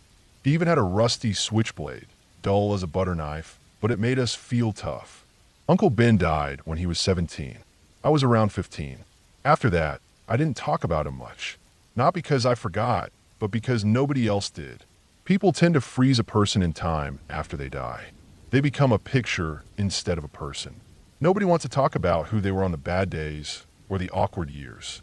Just the good stuff. It always felt fake to me. I loved him, but I also knew he was a goof. He was lazy sometimes. He got angry at dumb things. But he was mine, and I remembered all of it. Fast forward a few years. Uncle C had a kid, named him Benjamin, after his brother. I remember thinking it was sweet, but also kind of strange, like picking up where something left off. Ben grew fast. By the time he was 3, people already said he was an old soul. He spoke in complete sentences earlier than most kids, had a weird way of staring at people like he was figuring them out. He wasn't creepy exactly, just off, always a little too quiet, a little too still. But then, most kids seem strange to me. I'm not a parent. I don't get them. What really made me notice something was wrong, or different, was how Ben acted when I came around. Every time we were in the same room, he would leave whoever he was playing with and come sit by me. Wouldn't say anything at first. Just sit, maybe look up every now and then. Eventually he'd start talking, but the stuff he talked about wasn't cartoons or school or friends. It was things only Uncle Ben and I ever talked about. Like the time we made a slingshot out of a broken bike inner tube and a stick from the creek bed. Or the time we filled balloons with ketchup and tried to prank my older cousin. Ben would bring those moments up like they were his own memories. Not close guesses, word-for-word retellings, with details I hadn't thought about in a decade. I tried to laugh it off. Thought maybe someone in the family was telling him stories. Maybe Uncle C was keeping his brother's memory alive through bedtime tales or something. But the accuracy kept bothering me. I mean, how would anyone even know about the slingshot? That thing broke in 5 minutes, and we never told a soul about it. It was one of those dumb little things that stays between two kids and then fades into the background of growing up. But Ben knew, not just that we made it. He knew how it snapped and left a welt on Uncle Ben's hand. He even pointed to the wrong finger on his own hand and said, "It hit right here, remember?" And he was right. I'd forgotten until then. The sand pit behind our great-grandmother's house was what finally shook me. We hadn't been there in years, but during a family cookout, Ben tugged on my sleeve and motioned for me to follow him. He didn't say much, just let me out back, past the shed and under the drooping pine tree. He stood over the old spot and told me to dig. It felt stupid, but I humored him. My hands hit the familiar grains of the sand, and after about 3 feet, there it was, our treasure. The plastic coins, the Zippo, the switchblade, all still there, dirty and a little rusted. I held the bag in my hands for a long time. Ben just smiled, satisfied, and wandered back to the house like it was nothing. There were other things. He told me jokes Uncle Ben used to tell. Bad ones. Real groaners. He mimicked the same dumb card tricks. But those were little things. What made my stomach drop came from watching him with Uncle C. There was this one time, everyone was at my house for a card night. Family tradition. I remember standing near the kitchen when Ben looked up at Uncle C and said something about how they used to eat peanut butter and mayonnaise sandwiches when we were brothers. The whole room froze. I saw the color drain from Uncle C's face. The thing is, I knew that sandwich story. Uncle Ben told me about it once. Said they tried it on a dare and got sick afterward. Said they laughed about it for weeks. It was the kind of memory you don't bring up unless someone was there. But Ben was never told that. Nobody was. It was just between the two of them. There were more moments like that. He'd ask for objects that nobody ever told him existed. Like the Rubik's Cube that used to belong to Uncle Ben. It was in a box in my attic. I knew it was there because my grandmother had given it to me years ago with the explanation that he would have wanted you to have it. I never opened the box, but Ben described it to me like he'd packed it himself. He knew the box it was in, the corner it sat in, and the fact that the red side was missing one square of sticker. That was true. I remember noticing that missing square when I was a kid and getting annoyed by it. The most disturbing part came at Christmas. He showed up with a backpack and announced that he had a surprise from Uncle Ben. Nobody took him seriously. He was 5, but then he started pulling out photos. Old ones, from the late 90s. My uncle as a teenager, laughing with friends, sitting on the hood of his car. I recognized the people in them. Friends from school, neighbors, even an old girlfriend he only dated for a couple of months. Ben knew their names. Referred to them like they were part of his life. He even had photos from the funeral. That's what broke everyone. Nobody in our family took pictures at funerals. It's a thing with us. Not a religious reason, just a tradition. We all think it's inappropriate. I asked around. Nobody had ever seen those photos before. My grandma swore up and down she didn't give them to anyone. Ben wouldn't say where he got them. After that, people started treating him differently. Not mean, just careful, hesitant, like they were afraid of asking the wrong question and getting an answer they didn't want. Me, I try to make sense of it. I still think someone's feeding him this stuff. Maybe an older cousin trying to stir the pot. Maybe someone found old diaries or letters and thought it'd be funny to mess with the family. I don't know, but there's no proof. Just guesses. And Ben's too consistent, too detailed. It's like he's not pretending. He's just remembering. The weirdest part is how he only seems to act this way around me and his dad. Around other people, he's just a normal kid. Likes cartoons, runs around with a toy sword, gets sticky fingers from popsicles. But when it's just us, he changes. His voice doesn't get deeper or anything. It's not like that. But the way he talks, the way he looks at me, it's different. He doesn't blink much. He gets real serious. And he says things that bring back pieces of my own childhood I forgot existed. Things I buried deep for good reason. Moments that don't belong to anyone else. I'm not scared of him. He's just a kid, but I don't know what to make of it. I've stopped trying to figure it out. There's no clean answer. No explanation that doesn't feel like it's reaching. Some people have suggested therapy. Not for him, for me. They think I'm projecting. That maybe I haven't fully dealt with the loss of Uncle Ben, and I'm looking for pieces of him in this kid. Maybe that's true, but then how do you explain the photos? The treasure? The cube? These are my memories alone. Some of them weren't even mine to begin with. For now, I keep it all in the same spot in my mind. A little box on a dusty shelf that I only open late at night when I can't sleep. I imagine Bob from Information cataloging sitting at a desk in my head, using that file as a coaster for his coffee. Because where else can it go? It doesn't fit with science. It doesn't fit with religion. It doesn't fit with anything that feels concrete. So it just sits there, getting heavier with time. But I've made peace with it, I think. Ben will grow up. Maybe he'll forget all of this. Maybe the memories will fade and he'll become his own person with his own story.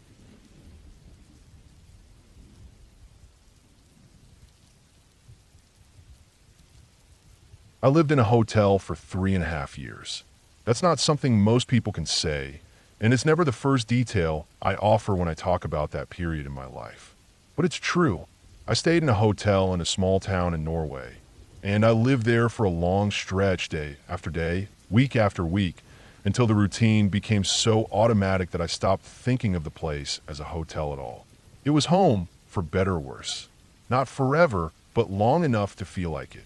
The building wasn't new, not by a long shot. It had a faded kind of charm, like it had once been built to be impressive and just fell out of fashion. You could tell it had gone through phases. Layers of paint over wallpaper, new lights covering up old wiring, modern signs pinned to old brass fixtures. I didn't mind. I liked the predictability of it. I liked that someone came by to make the bed and replace the towels, and I liked that I could go downstairs for coffee without having to clean a dish or say anything to anyone. I stayed in different rooms over those years, but most of my time was spent in one specific room, 503. 5th floor, far into the hallway, past the elevator and around the corner. It wasn't the biggest room, and the window didn't have much of view, just the backs of other buildings and the edge of a forest in the distance. But it was quiet and clean, and the heat worked. That was more than enough in the winters we had. Now, if you've ever spent real time in a hotel, you probably know that they all come with their stories. Not just the ones they print on brochures, but the ones people whisper about. Every hotel I've been to, no matter how modern or dull, had some version of it. A haunted room, a weird guest who stayed too long, a floor people avoid. Most of the time, it's just people being bored and looking for something to talk about. That's how I felt about it, anyway. When I first checked into room 503, no one said anything to me. Nothing strange about the room on paper. Same key card, same little bottles of shampoo, same smell of bleach and dust in the air. I unpacked, set up my laptop on the desk, and made myself comfortable. I had work to do and little interest in ghost stories. The first time I heard the crying, it was in the afternoon. I was answering emails, half listening to the hum of the radiator and the wind against the windows. At first, I thought I was imagining it, a high-pitched, soft sort of crying that came and went like a baby fussing in another room. It wasn't loud, and it wasn't constant, but it was there. I remember standing up, checking the hallway, thinking maybe someone had left their door open and their kid was just having a moment. But the hallway was empty, and when I leaned back into my room, the sound was still there. It seemed to be coming from the bathroom. Now, the bathrooms in those rooms weren't much. Small tile floor, one sink, a narrow tub with a curtain that never fully closed, and a little vent up near the ceiling. I figured the crying had to be traveling through the pipes or vents. It made sense. Sounds carry in weird ways through old buildings, especially ones with shared infrastructure. Maybe there was a family below me, or a toddler having a tantrum a floor or two down. That would explain it. Still, I opened the door and checked. I stood in the doorway and listened. The crying wasn't sharp. It didn't sound like distress or pain. Just a slow, steady whimpering. Almost rhythmic. Then it stopped. Just like that. The vent gave a little rattle, and that was it. I went back to work. It happened again a few days later. Same sound, same time of day. The crying never lasted more than a minute or two, and I never heard anything else. No voices, no footsteps, no slamming doors. I started to get used to it. It became part of the room's background noise, like the elevator bell or the creak of the heating pipes. It didn't bother me. What had bothered me was the night I woke up to it. I don't wake up easily. I've never been one of those people who stirs at every noise or can't sleep through storms. When I'm out, I'm out. But that night, something pulled me out of sleep like a rope tied around my chest. I sat up, half dazed, blinking into the dark.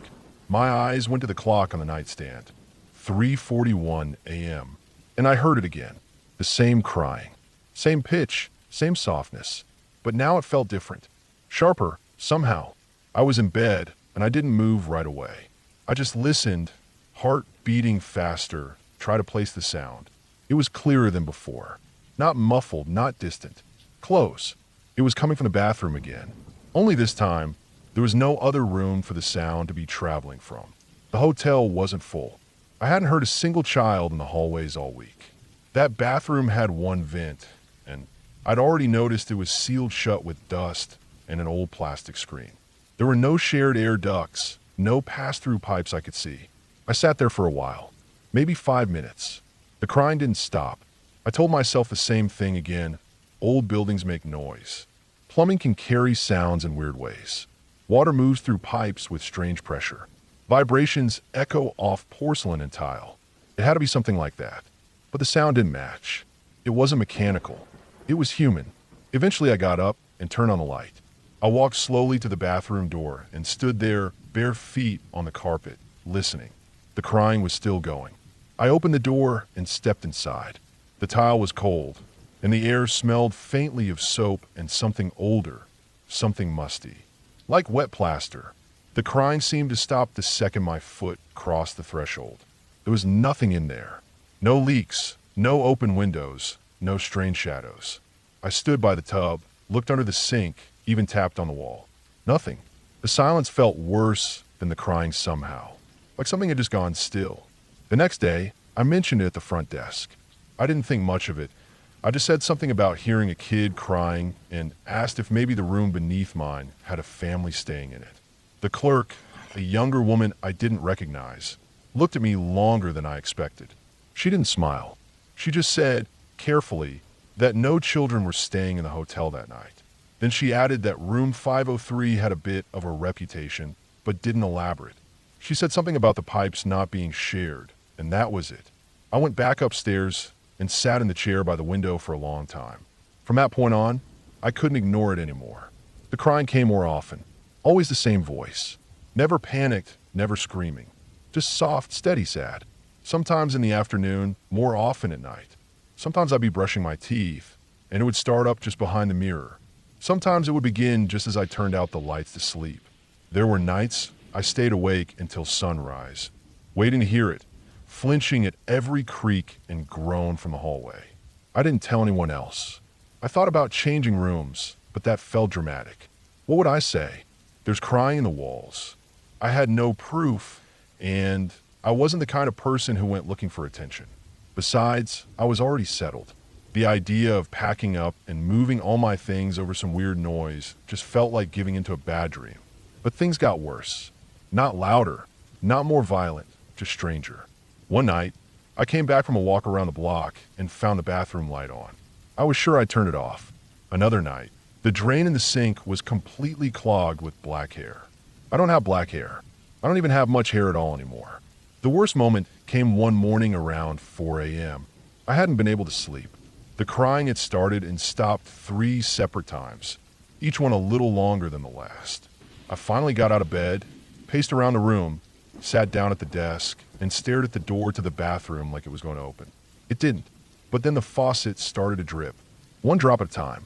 I could hear it ticking against the porcelain like a metronome. I wanted to shut it tight. When I reached for the knob, the handle was warm, like someone had just used it. I touched the mirror without thinking, and it was fogged slightly, like a breath had passed over it. I left the room that day. I moved down to the second floor and didn't say why. I packed everything without hesitation asked for a different room, and pretended I was just tired of climbing stairs. The new room was brighter. The bathroom was clean, quiet, uneventful. I never heard the crying again. It wasn't until weeks later that I finally asked one of the cleaning staff, an older man who'd worked there for years, if there was something wrong with room 503. He looked tired when I said the number. He told me quietly, almost reluctantly, that a guest had once stayed in that room for several months. A man with a baby. No one knew much about him. One day, the man left without the child. When someone from the hotel went up to check, they found the baby dead in the bathtub. Drowned. The guest had disappeared. Police searched, but nothing came of it. The room was cleaned up, painted over, and rented out again within weeks. No one talked about it. That's the part that stuck with me. No one talked about it.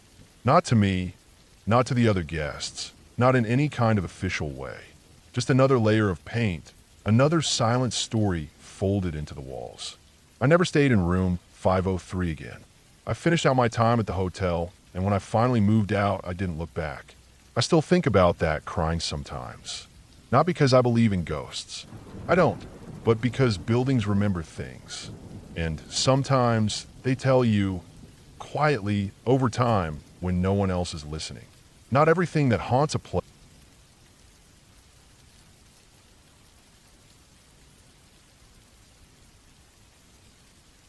I don't believe in ghosts. I never have.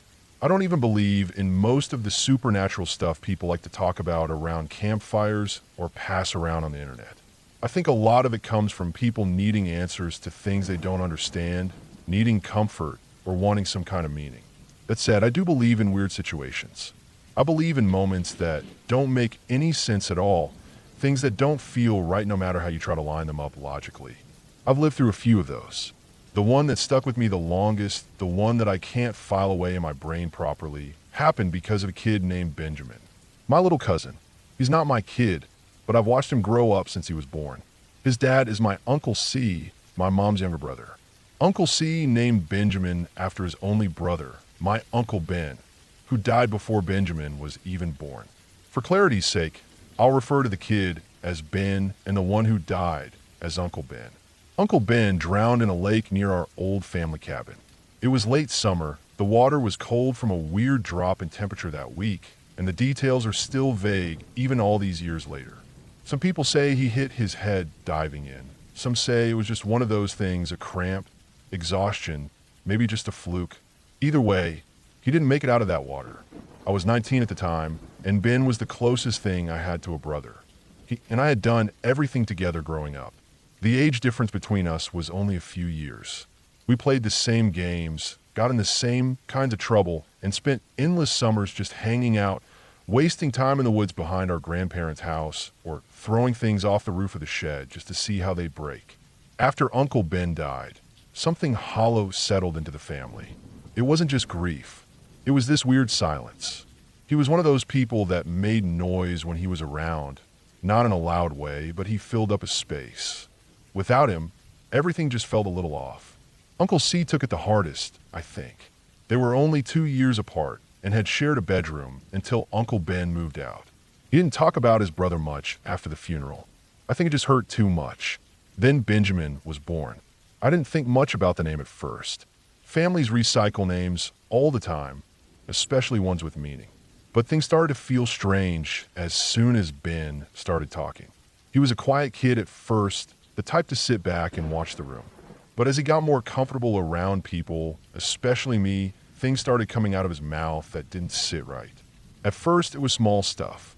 Things a toddler shouldn't really know, but that could be brushed off if you didn't look too hard. He'd ask me if I still liked the old comic books we used to read together. I figure maybe Uncle C had mentioned them, or maybe someone found a box and showed him. It was when he asked about the treasure that things started to feel heavier. He pulled me by the hand out behind our great-grandmother's house. There was an old sand pit there, not really used for anything anymore. When we were kids, Uncle Ben and I used to dig holes and bury things there, stupid little treasures we made up. One summer, we buried a little bag with fake gold coins, a busted Zippo lighter with no gas, and an old switchblade Ben had stolen from one of my uncles. We thought it was the coolest thing in the world back then. Ben told me we needed to dig. I thought he was just playing around. but about 3 feet down, the tip of my shovel hit something hard. It was the bag. The Zippo was rusted out. The switchblade was still there. The coins were faded and cracked. I hadn't thought about that stuff in over a decade. No one had. I never told anyone exactly where we put it. I didn't even remember the spot until he walked me straight to it. That was the first time I felt genuinely uncomfortable around him. After that, it became a pattern. Anytime I was around, Ben would cling to me. He was shy with everyone else, but with me, it was like he'd known me forever. He'd talk about things we used to do, always using that phrase, like we were old friends instead of a grown man and a toddler. It didn't feel like playing pretend, either. He had this steady, serious tone like he wasn't joking. I tried telling myself it was just a phase. Kids say weird things. Maybe he overheard stories. Maybe someone in the family, trying to keep the memory of Uncle Ben alive, had told him stuff and he was just parroting it back. That would have been an easy explanation. But then there was the peanut butter and mayonnaise thing. We were at my grandmother's house one Sunday for cards. Most of the family was there. Uncle C was in the kitchen making sandwiches, the usual stuff, peanut butter and jelly, bologna and cheese, that sort of thing. Ben walked up to him and asked if he still liked peanut butter. Then he added, "You loved peanut butter when we were brothers. I still love it. Do you remember when we tried mayonnaise and peanut butter?" The whole room froze. The adults all went quiet. Uncle C just stared down at him like the air had been knocked out of him. He nodded barely, then went back to making the sandwiches like nothing happened. Later, my mom pulled me aside and asked if I'd ever mentioned that story to Ben. I hadn't. I didn't even know it. Uncle C told her that when they were kids, he and Uncle Ben had once dared each other to try peanut butter and mayonnaise sandwiches. He hadn't thought about it in decades. He was shaken up bad by it, but he didn't want to make a scene, so he just let it go. That should have been the turning point. That should have been when we all agreed something was wrong. But nobody wanted to say it out loud. Instead, we just kept noticing these little things. Ben asking about a Rubik's Cube that had belonged to Uncle Ben. Not only did he know existed, but he also knew exactly which box it was in my attic. I hadn't touched that box in years. My grandmother gave it to me after the funeral and said Ben would have wanted me to have it. I never opened it again. One weekend, Ben was at the house, and he asked to go up into the attic. I told him no, too dusty and dangerous for a little kid. He threw a tantrum until I gave in. He walked straight to the corner, pulled out the exact box, and popped it open like he knew exactly what was inside. He pulled out the Rubik's Cube, smiled, and started turning the sides like it was his. That's when I started thinking that maybe someone was feeding him information. Maybe it was Uncle C. Maybe it was someone trying to play a weird game. But it just didn't add up. There was too much detail, too much precision. The final straw came at Christmas. We were all at my parents' house for the holiday. The usual chaos. Food on every counter. Kids running around. And trying to clean dishes that were still in use. Around noon, Ben came in carrying a little backpack. He said he had a surprise for everyone from Uncle Ben. No one really paid attention. Just another kid being cute. But then he started pulling out photographs. Old ones. Real ones. Some of them from the late 90s, showing Uncle Ben in high school, with friends at the lake in cars being a teenager. Photos only my grandmother had. No digital copies. She kept them locked away in an old photo album that nobody else had access to. Then Ben pulled out a photo from the funeral. That one stopped everyone cold. My family has a rule: no pictures at funerals. Always has. They think it's disrespectful. That picture never should have existed. But there it was. A photo of Uncle Ben in the casket, closed lid, flowers in front. A few family members blurred out in the background. I remember being there.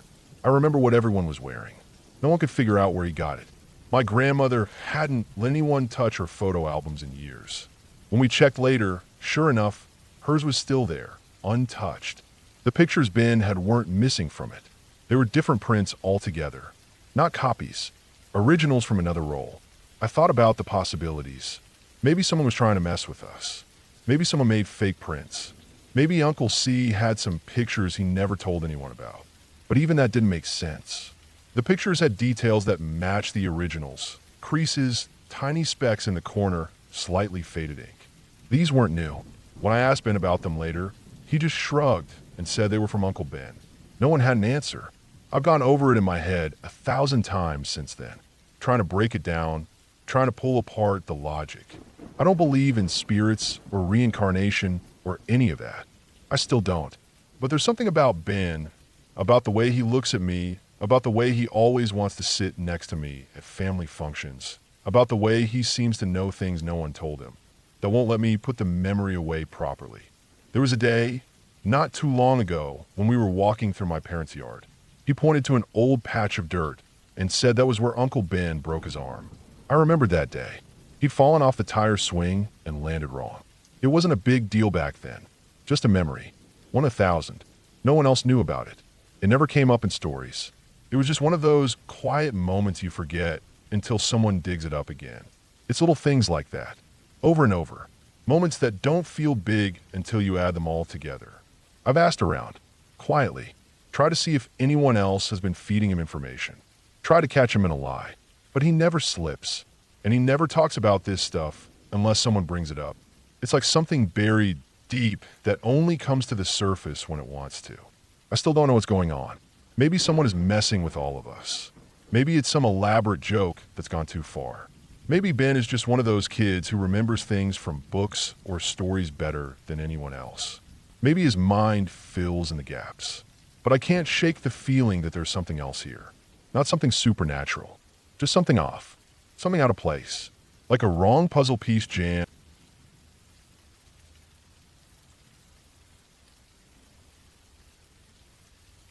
I don't remember a lot from when I was 3 or 4 years old. Most of it is just a blur of smells and sounds, little patches of color and feeling, like static from a worn-out tape. But there's one memory that never went away, no matter how much I tried to convince myself that it was just a dream or a trick of light. I've told myself 100 different things over the years, all of them logical, all of them reasonable.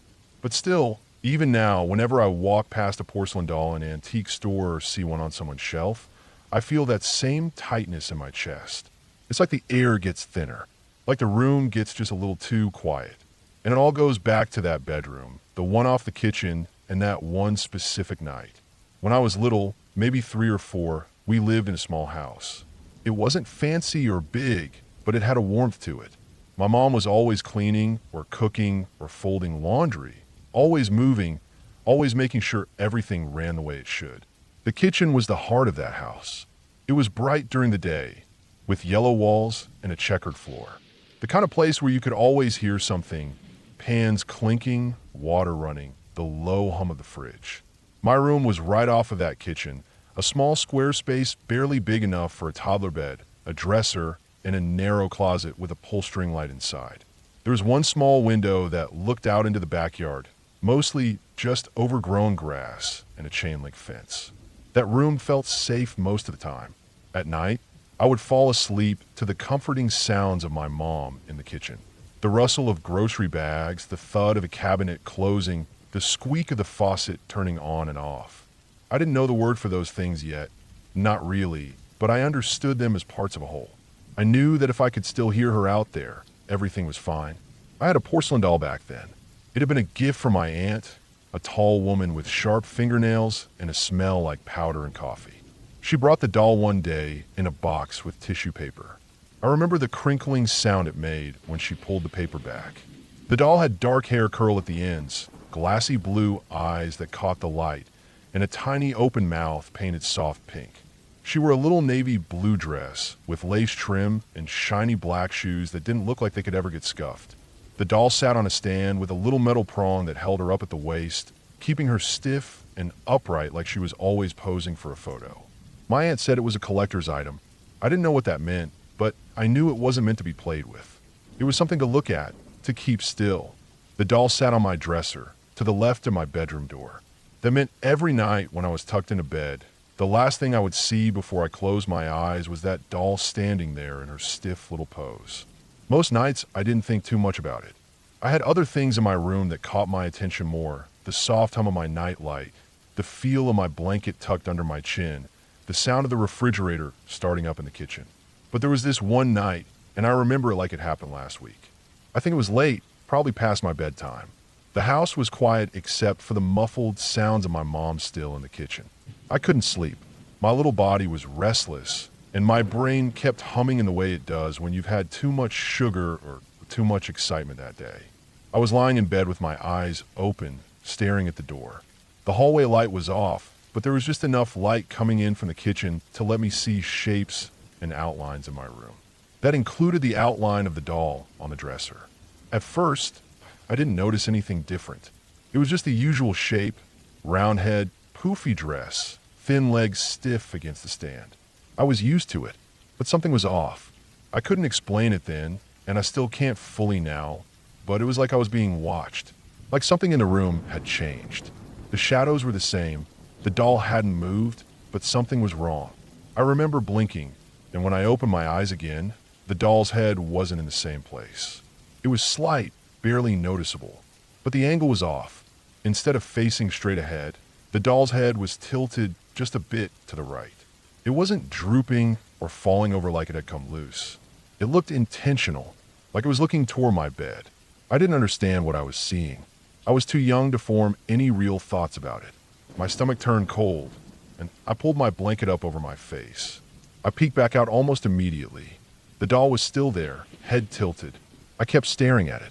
My eyes were burning from not blinking, and I remember the sensation in my chest, like a string had been pulled too tight. I didn't know what to do. I couldn't yell for my mom, not really. I didn't have the words yet. All I could do was let out this high-pitched, panicked noise. It wasn't a scream exactly, more like a whimpering cry that started low in my throat and kept going. It was the only thing I could think to do. I wanted my mom. I wanted her to come and turn on the light and tell me it was okay. That's when the doll moved. It didn't walk. It didn't float. It didn't do anything you see in scary movies. But I saw the arm, its tiny porcelain arm, lift, slowly like it was stiff. The hand came up in front of its face, the fingers held together in that same painted, dainty position they always were. But this time it brought the hand up to its lips, like it was telling me to be quiet. It made that show motion, and then the hand went back down, the body stiffened, and it froze again in the same position it had always been. I remember the feeling of my heartbeat pounding in my throat. I remember wetting the bed, even though I had mostly stopped doing that. I remember the sound of my mom's footsteps as she rushed in, probably hearing my panicked sound from the kitchen. I don't remember what she did or said when she came in. I only remember her picking me up, me shaking all over, and the doll still sitting there, head tilted again, arms frozen in that lifeless pose. The next day, I wouldn't go into the room unless someone else was with me. I wouldn't look at the dresser. I didn't have the words to explain what I saw, not in the way an adult would understand. But I kept pointing at the doll. I kept getting upset, and eventually, my mom moved it out of my room. I don't know where it went. I think she might have thrown it away. Maybe she put it in storage or gave it back to my aunt. I never saw it again. Years went by. We moved houses. I started school. I learned to talk, read, write, do all the things kids do as they get older. I never told anyone the full story. It always felt like something I had imagined. I figured maybe I was dreaming, or maybe I'd seen a shadow move and thought it was something else. That's what everyone says about stuff like this when you're a kid. Kids have wild imaginations. They mix dreams with reality. It's easy to believe that, and I did for a while. I believed it because it was the only way I could explain it to myself. I told myself the doll never moved, that I just had a bad dream, or maybe even sleep paralysis, even though I was too young to know what that was. I didn't bring it up again for years. But then, not long ago, I was talking to my mom about childhood memories. We were laughing about how tiny that old house had been, how cramped that kitchen was.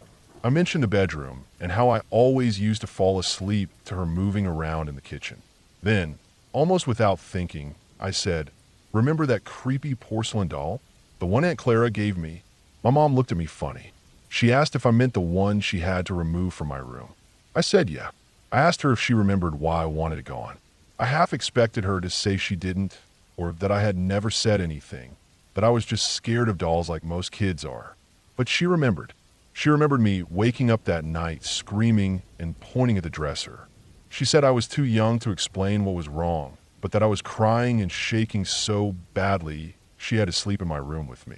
And the next morning, I had stood by the bedroom door, pointing at the doll and crying until she took it out. That hit me harder than I expected. I don't know why. Maybe because it meant I hadn't imagined it. Maybe because I realized something had actually happened, even if I still couldn't explain it.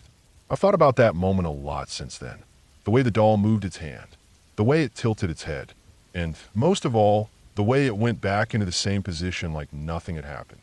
That's the part that sticks with me. But the older I get, the more I try to think about it in realistic terms. I don't believe in ghosts or haunted objects. I never have. So I ask myself, what actually happened? I've come up with a few ideas.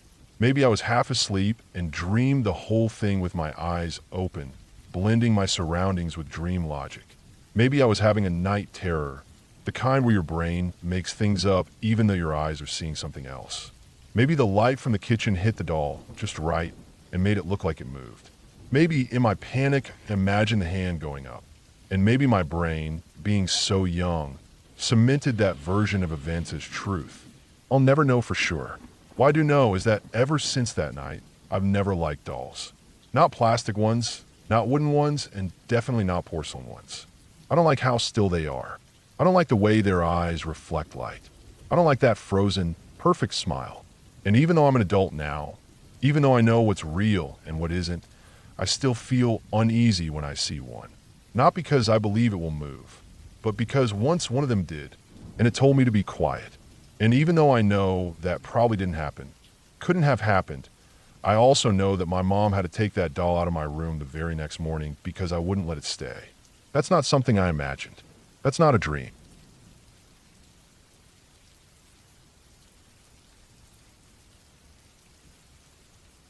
I didn't used to believe in anything I couldn't touch. I was the kind of person who needed to see something directly, to hold in my hands, before I would even consider it real. I didn't grow up superstitious, and I didn't spend much time thinking about the unseen. My house was normal. My family was normal. My life was structured around what could be explained. But all of that was before I started spending time at John's house in high school. That place changed everything for me. I met John sophomore year. We weren't close right away, but eventually we started hanging out after school. His place was just a 15-minute walk from mine, tucked in the middle of a quiet street with overgrown yards and houses that all looked just a little tired. John's house wasn't big, but it had that kind of feel to it that older houses do, walls slightly yellowed from time, vents that rattled when the heat kicked on, floors that creaked even when no one was walking. At first, I didn't think much of it. Old houses make noises. I understood that. But after a few visits, I started to notice little things that didn't make sense. The first was the footsteps. I'd be sitting on the couch in the living room while John was in the kitchen or upstairs, and I'd hear the floorboards groan behind me, slow and measured, like someone was walking across the room. But when I turned to look, there was never anyone there. I told myself it was the house settling. It had to be. Houses shift and breathe, especially ones as old as his. Then came the shadows. It didn't happen every day, but enough to make me second-guess myself. I'd be looking at the TV or reading something on my phone and see movement out of the corner of my eye, just a quick, flickering shape that vanished when I turned my head. Sometimes it seemed like a person, like someone tall and standing completely still. Other times it was just a smear of black against the wall. I blamed my peripheral vision. Maybe it was just dust or a shadow cast by a tree moving outside the window. I try not to think too much about it, but as time went on, it became harder to ignore. The experiences started stacking up. I'd hear laughter, quiet, breathy, and always far off, like it was coming from another room. At first, I thought it was a TV left on in another part of the house, but I checked. The rooms were empty. The laughter would always stop when I got closer. The doors started closing on their own. At first, it was just a bathroom door swinging shut, maybe because of a draft. But then the bedroom doors would close too, slowly, without any wind or movement to explain it. The weirdest part was the TV. It would turn itself on and off, sometimes while we were sitting right in front of it. I remember once we were watching a movie and the screen just went black. A second later, it turned back on and started playing again from the same spot. We looked at the remote, tried checking the cords, but nothing was wrong. Another time, I walked into the room and the TV was already on, showing static. John swore he hadn't turned it on. For a long time, I didn't say anything. I didn't want to seem crazy or like I was making it up for attention. But after about a month, I couldn't keep it to myself anymore. I brought it up to John casually, just mentioned that his house gave me a weird feeling sometimes. That's when things changed. John didn't take it well. His whole body tensed. He demanded to know who had told me. I didn't know what he meant. He asked again, angrier, asking how I knew about the shadow people. I told him I didn't know anything, that I wasn't joking, that I was just describing what I'd seen. That moment sticks with me. I remember the look in his eyes, some mixture of fear, anger, and shame. It was like I'd ripped open something he'd tried hard to bury. After that, he didn't talk about it, and neither did I. But the energy in the house felt worse, like acknowledging it had made it stronger. The noises got louder. Sometimes it sounded like someone was pacing upstairs, even though we were the only ones home. The laughter returned, more frequent now, and the doors slammed instead of gently closing. One night, while I was sitting in the kitchen doing homework, the TV turned on by itself in the living room. It was just static, no sound, no picture. I went in and turned it off, only for it to flick back on as soon as I sat back down. I unplugged it. That time it stayed off. After that night, I started spending less time there. I still saw John at school, and we hung out occasionally, but I was always on edge when I was at his place. Eventually, I told him we should try blessing the house. I didn't know much about that kind of thing, but it seemed like something to try. As soon as I said it, a box that had been sitting on the kitchen counter flew off and hit the floor a few feet away from me. I flinched. It hadn't fallen. It had been thrown. It made a loud thud and skidded across the linoleum. We didn't talk about it, but the next day we went to a nearby church and got a small bottle of holy water. We didn't tell anyone. That night, we walked through each room of the house, sprinkling the water on door frames, windows, corners. We didn't follow a ritual, just made it up as we went. Said whatever prayers we could remember from childhood. It was awkward and uncomfortable, but we did it anyway. After that, everything stopped. Completely. The house felt quiet again. No more footsteps, no shadows, no laughter. The TV stayed off unless we turned it on. It was like flipping a switch. We didn't talk about it afterward. We just let it be. Months passed. Things felt normal again. I started to relax. Eventually, John came to stay with me for a weekend at my family's lake house. It was a small place about 40 minutes outside of town, surrounded by pine trees and set back far from the road. My parents didn't go up there much, so it was mostly used by me during the warmer months. I liked the quiet. The air always felt clean and the nights were completely still. That first night, we grilled some food, sat on the porch, and watched the sky fade into black. At some point, we both thought we saw something move near the tree line, a tall shape just at the edge of the light. We looked at each other but didn't say anything. We brushed it off as an animal or maybe a trick of the light. Neither of us wanted to go there again. Later that night, we both went to bed. I was in the room closest to the hallway, and John was in the guest room across from the living room. Around 2 or 3 in the morning, I woke up to the sound of voices. Quiet at first, then louder, like someone whispering quickly back and forth. I froze. My first thought was that someone had broken in. The voices weren't familiar. I couldn't make out what they were saying, but I knew they weren't coming from a phone or a TV. They were coming from the living room. I stayed in bed, listening. A few seconds later, I heard heavy footsteps down the hall. Fast, like someone running. I panicked and ran out of my room to find out what was going on. But the hallway was empty. I checked the guest room. It was empty too. I ran to the front door, and that's where I found John, standing outside on the porch in the cold, barefoot and wide-eyed. He said he'd heard the same thing, that he thought someone was inside, that he thought I'd been the one making the noise. We both went back inside and checked every room, every window. Nothing was broken. Nothing was out of place. We stayed up the rest of the night, sitting in the living room with the lights on. Nothing else happened. The next day, everything felt normal again. We left early, tried to forget about it. I didn't go back to the lake house for a while after that, maybe a few weeks. When I finally did, something was wrong. I walked in through the front door and immediately felt like the air had shifted. The silence was thick, heavier than it should have been. I looked around and didn't notice anything right away. But when I got to the hallway, I saw the picture frame. It was a photo of me from a few years earlier, one my mom had taken. It used to hang near the entrance to the hallway. Now it was face down on the floor, several feet away, near the far end of the hall. The glass was cracked. I kept walking, not sure what to expect.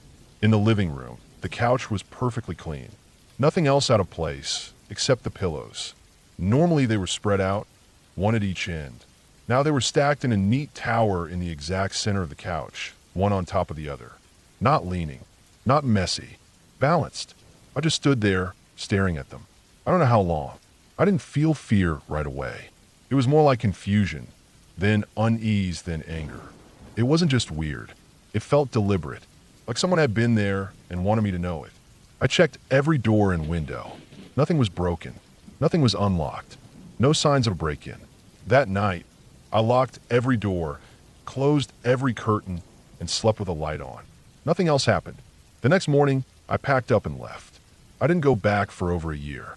I didn't see much of John after that. We drifted apart naturally. He moved, I got busy, and we stopped talking. I never brought any of it up again. I didn't want to relive it. And honestly, I still don't understand what really happened. I've tried to explain it to myself 100 different ways. Maybe someone broke in and messed with us, playing some kind of sick joke. Maybe it was just a mix of stress, coincidence, and imagination. Maybe the house really did have bad wiring or drafty vents that made the doors move and the TV flicker. Maybe someone had a copy of the lake house key and got in while I was gone. It's possible, but I know what I saw. I know how it made me feel. And whatever it was, I haven't experienced anything like it since. No strange sounds, no moving objects, no shadows at the edge of my vision. Nothing.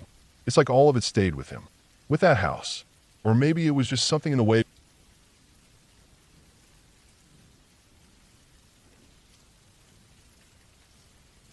When I was 12, I had this habit of thinking I was braver than I really was. I was the type of kid who liked to watch crime shows, even if they gave me nightmares. And I always told myself I'd be the one who wouldn't panic if something scary happened. I guess I always thought I could think clearly and act fast, even if I was scared. That belief was put to the test one day, and I can say now with complete honesty, I wasn't ready. It happened in the middle of a long weekend. My parents had gone out together for the day to visit some friends about an hour away. It wasn't unusual for them to leave me home alone for a few hours anymore. I had proven I was responsible. I knew how to lock the doors, heat up frozen meals, keep the dog fed, and taken out for bathroom breaks. I never had any problems, and they always made sure their phones were on in case I needed to call. It had become kind of routine. That day started off normal. My dog, Bentley, a golden doodle with thick curly fur and the most innocent face you could imagine, was by my side like always. He'd follow me around like a little brother. If I went to the kitchen, he'd follow. If I went upstairs, I'd hear his paws clicking on the floor behind me. We had that kind of bond. He was calm and sweet, but he also had this protective instinct that always made me feel safer when I was alone. That morning, I spent most of my time in the basement playing video games.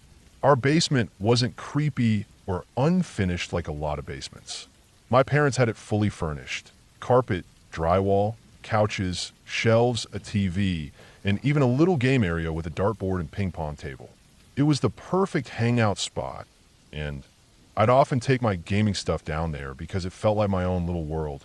At the bottom of the basement stairs, there were these two large double doors made of heavy wood. They were old and kind of stuck sometimes, and they had this very distinct sound when they shut. You couldn't close them quietly even if you tried. It was a thick, hollow clack followed by a slight bounce when they hit the frame. Everyone in the house knew that sound. That morning, I had opened both doors wide when I went downstairs like I always did and left them like that. I didn't like feeling shut in.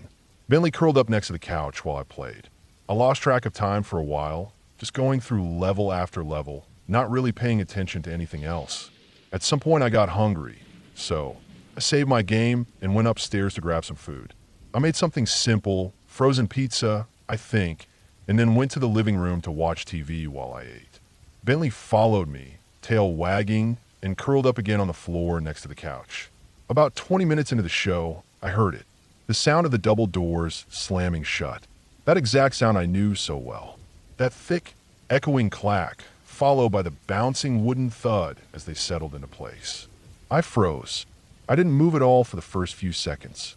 I just sat there, pizza halfway to my mouth, staring at the TV, but no longer watching. That sound didn't just happen on its own. Those doors didn't close by themselves. There wasn't a draft strong enough in that house to slam them shut, especially both of them at once. They were too heavy for that. And I knew I had left them open. Bentley lifted his head.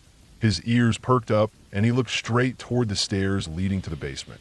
His nose twitched. He wasn't barking or growling, but I could tell something had caught his attention. My heart was beating fast now, and I felt this strange tension creeping up the back of my neck. I kept telling myself it could have been something simple. Maybe the doors had been more closed than I remembered, and they just bounced shut from the way they were leaning. Maybe Bentley nudged them earlier without me noticing, and they slowly drifted shut. But deep down, I didn't believe that. I stood up slowly and walked to the edge of the stairs that led down into the basement. The stairs made a sharp turn halfway down, so you couldn't see the bottom from the top unless you stepped down a few steps and leaned around the corner. I stood there for a moment, listening. Nothing. Just the hum of the refrigerator in the kitchen behind me, and the low static from the TV I'd left running. Bentley stood at my side now, tail still, body alert. He was focused on the stairs. He wasn't barking, but he wasn't relaxed either. That only made me more nervous. I kept thinking, if something had really made those doors shut, what were the chances it was still down there?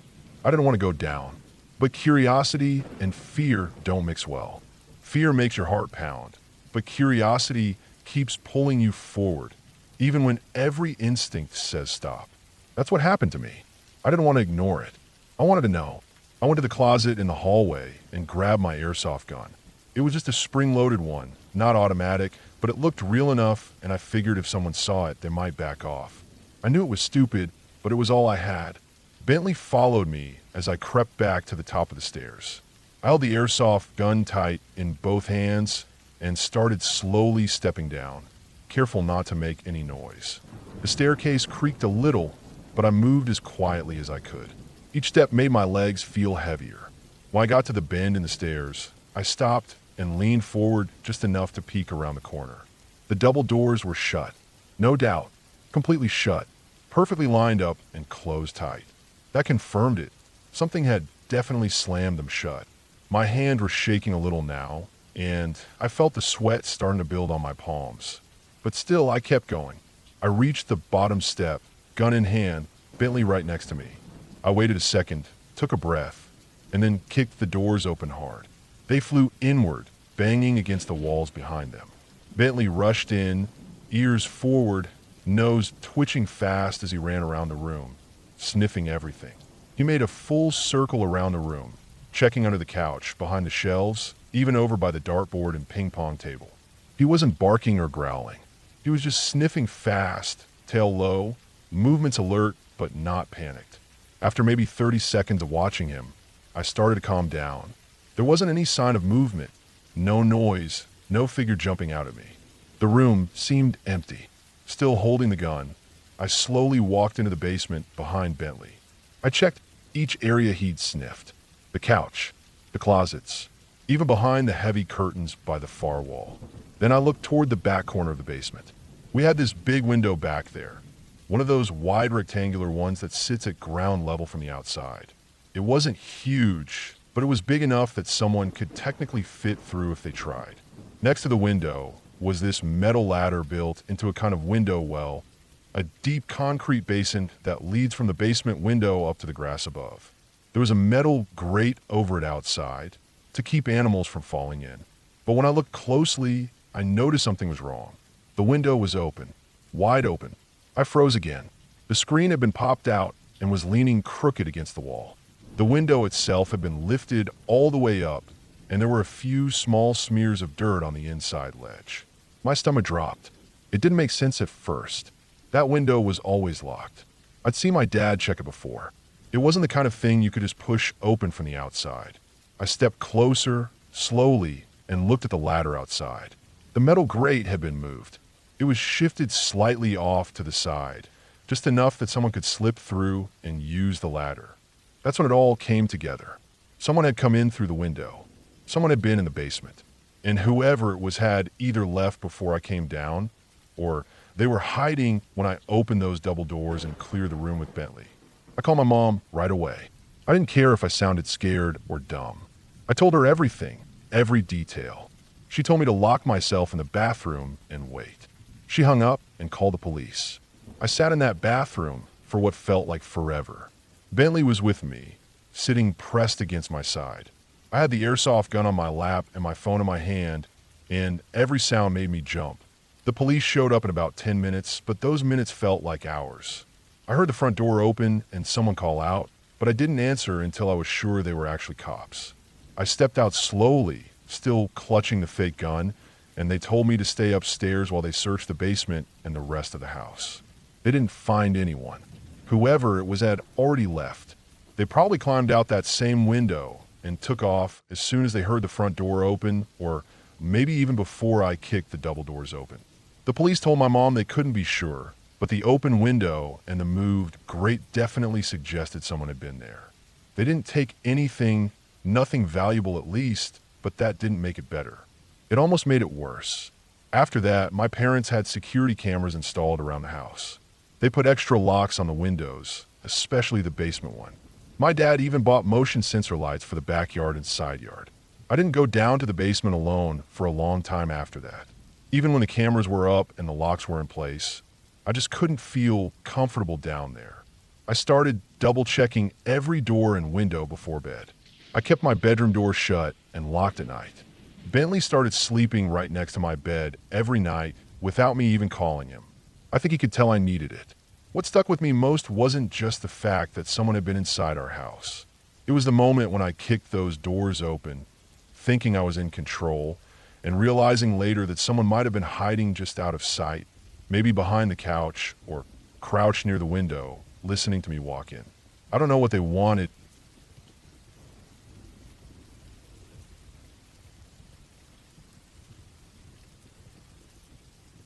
Earlier this year, when the weather first started warming up and the trees were still kind of bare, me and a group of my friends decided to go exploring.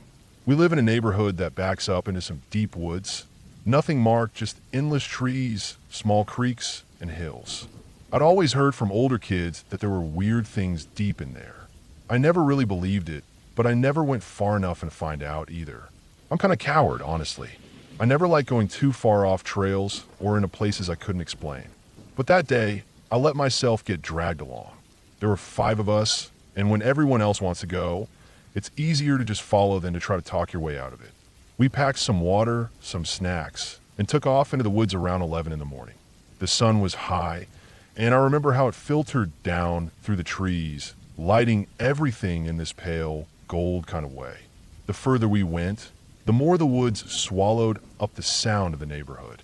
The wind, birds, and our own footsteps became the only thing we could hear. It felt like we were stepping outside of the normal world, just slowly leaving it behind with every yard we walked deeper in. We must have walked for a little over an hour when we came upon it. There was a break in the tree line, not a full clearing, just a dip in the woods. It sat lower than the rest of the land and looked like something someone had once tried to hide. Down in that dip, half covered in brush and overgrown vines, was this tiny, crooked house. It looked completely abandoned, like it hadn't been touched in years. The roof sagged on one side, and almost every window was busted out. The front door wasn't even attached anymore. It was leaning off to the side like someone had pulled it off and just left it. And in front of the house, there was a small, dark pond. Not a natural-looking one, either. It was square, with crumbling concrete edges, like someone had dug it out on purpose. The water was black and still. You could barely even see your reflection in it. We walked around the outside first. The wood siding on the house was rotted and soft in places. You could push a finger into it like a sponge. Around back, there was a shed, maybe 10 feet by 10 feet, made of corrugated metal. The door was half open, and inside it looked like a mess of garbage and random equipment. One of the guys poked around in there and pulled out a stack of old books. The covers were cracked and flaking, like they'd been soaked and dried too many times. There were weird diagrams inside, circles, geometric shapes, stuff that looked like instructions or blueprints written in chicken scratch. Near the shed, behind a cluster of trees, there was this square of metal fencing. It was only about 5 yards across, made of old rusted bars and lined with barbed wire at the top. What freaked me out was the way the barbed wire curved inward, not to keep anything out, but to keep something in. There was no gate, no way in or out that we could see, and the ground inside was black dirt, totally bare. It didn't even look like grass had grown there in years. In one corner, a rusted pipe stuck out of the ground at an angle, barely visible beneath some dead leaves. The weirdest part was right next to the shed. There were these 3 huge metal cylinders about waist high. They had heavy screw-on lids and thick plastic tubing running out from under them and straight into the ground. It looked like someone had buried whatever the tubes were connected to deep down below the house. I joked that there were bodies down there, but in my head, it didn't really feel like a joke. After we scoped out the outside, everyone decided we should go in.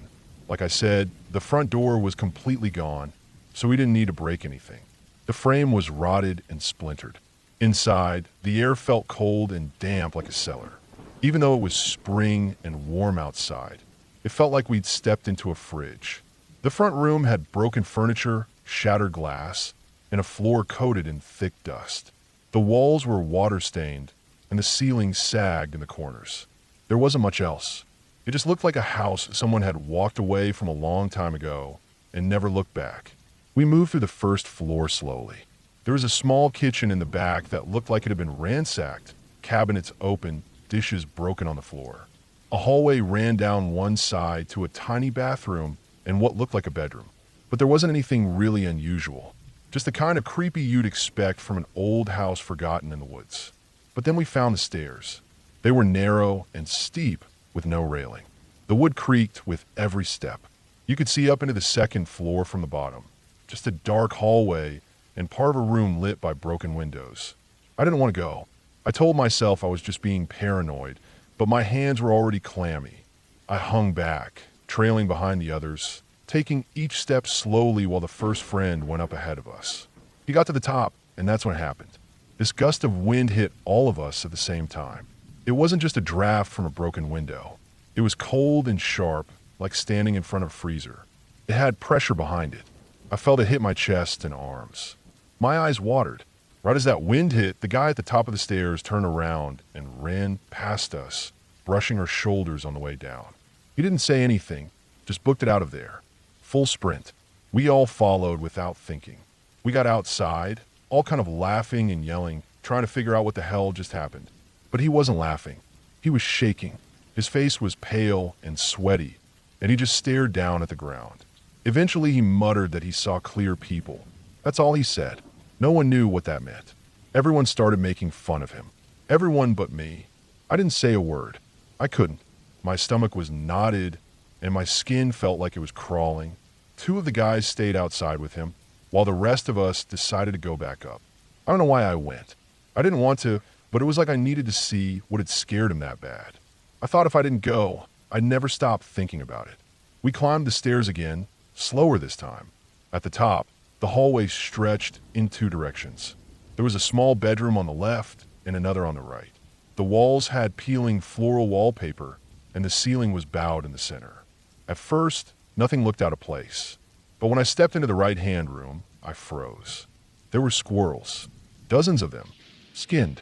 Their little bodies were shriveled and bloodless, lined up in neat rows on the floor. Some were nailed to the wall.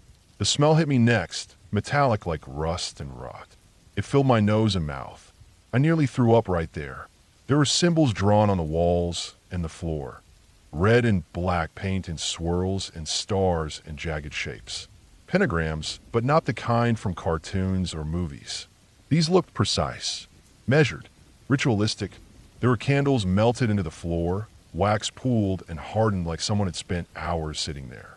In the corner, there was a crate full of bones. Animal, I think, but I didn't look long enough to tell for sure. I turned around and ran. I didn't say anything to the others. I just shoved past them and got out of that house as fast as I could. I stumbled into the grass and sat there, dry heaving. My legs were shaking so bad I couldn't stand. Everyone else trickled out behind me, one by one, quieter than before. Then we saw our first friend again. He was running, not toward us, but through the woods in the opposite direction of home. Full sprint. No warning, no reason. Just bolted. We called after him, but he was gone. We looked back at the house, and that's when I saw him. In the second floor window, standing dead still, was a man. At least I think it was a man. He was the thinnest person I have ever seen in my life.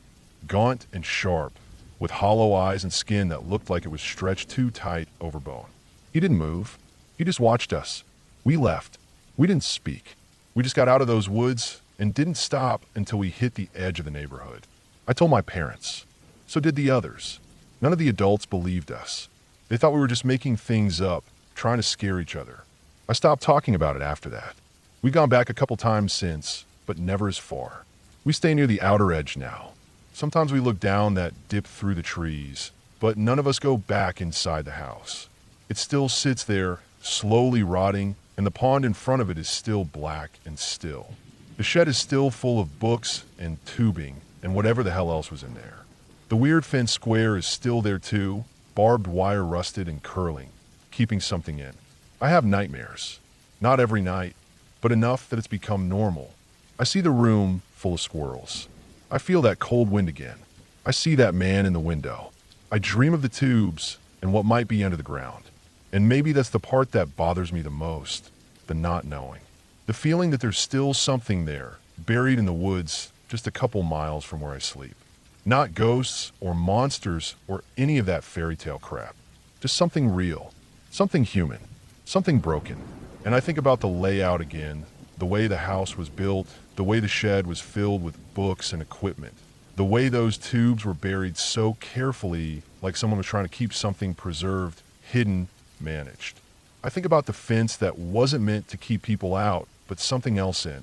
And I think about that moment when all of it shifted from creepy to wrong. So yeah, maybe the real moral of the story is simple. Don't explore the woods with your friends. But more than that, don't ignore your gut. Don't pretend you're braver than you are. Don't go poking around places that feel like they're not.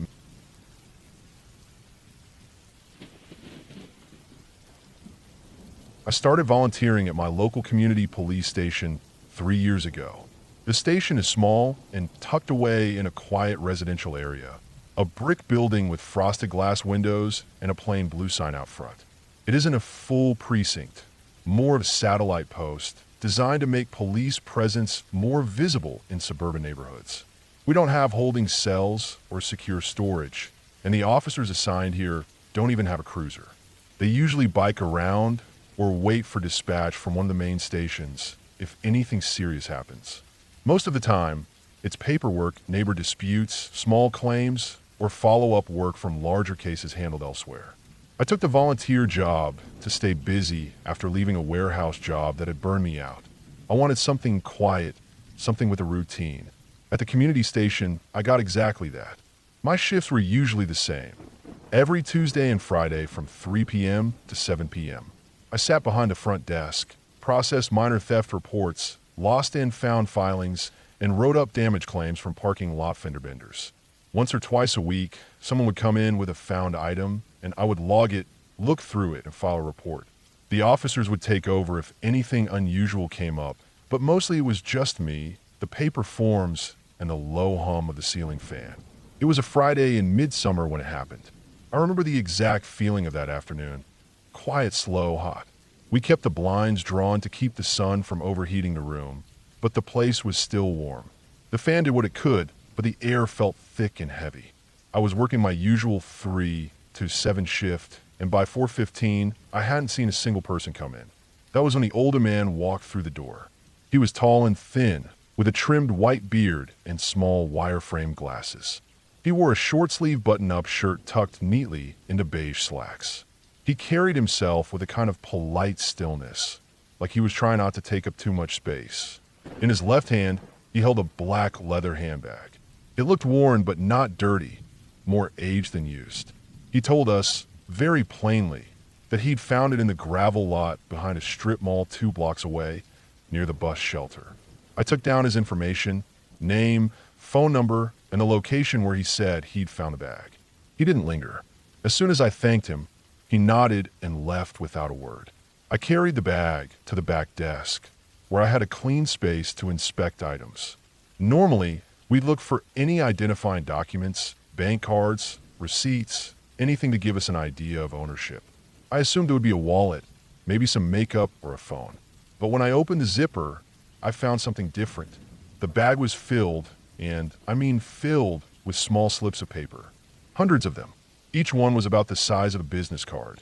Cut from different kinds of paper, some yellowed and soft at the edges, others newer and clean. Most were handwritten, though a few had names typed out. Each one had a full name on one side, first and last, and a phone number on the back. I took a moment and began sorting them into piles just to get a better sense of what I was dealing with. When I finished counting, there were 118 individual cards. No duplicates. All names different, all numbers different. No context, no categorías, no datas. Just names and numbers. At the bottom of the bag, I found a wallet. It was simple, black leather, no brand markings. Inside was only one item, a photo. It was a printed 4x6 image, slightly curled from being in the wallet for who knows how long.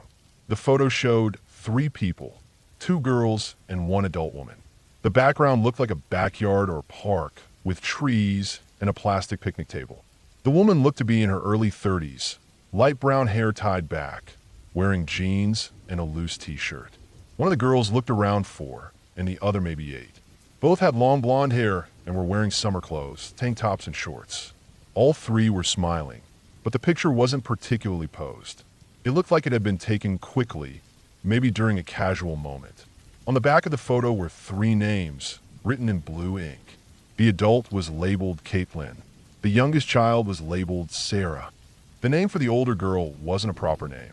It just said pickup. Something about that label unsettled me. I couldn't explain why. It wasn't overtly sinister, just odd. You wouldn't write pickup on the back of a photo unless you meant something specific by it. It wasn't a nickname, not the way it was written. It felt like an instruction, a reminder, something left there deliberately. The constable working that day, Officer Mark, glanced at the bag and said I could go ahead and log it. I told him about the names and numbers, and he raised an eyebrow, but didn't seem overly concerned. We'd seen weird stuff before.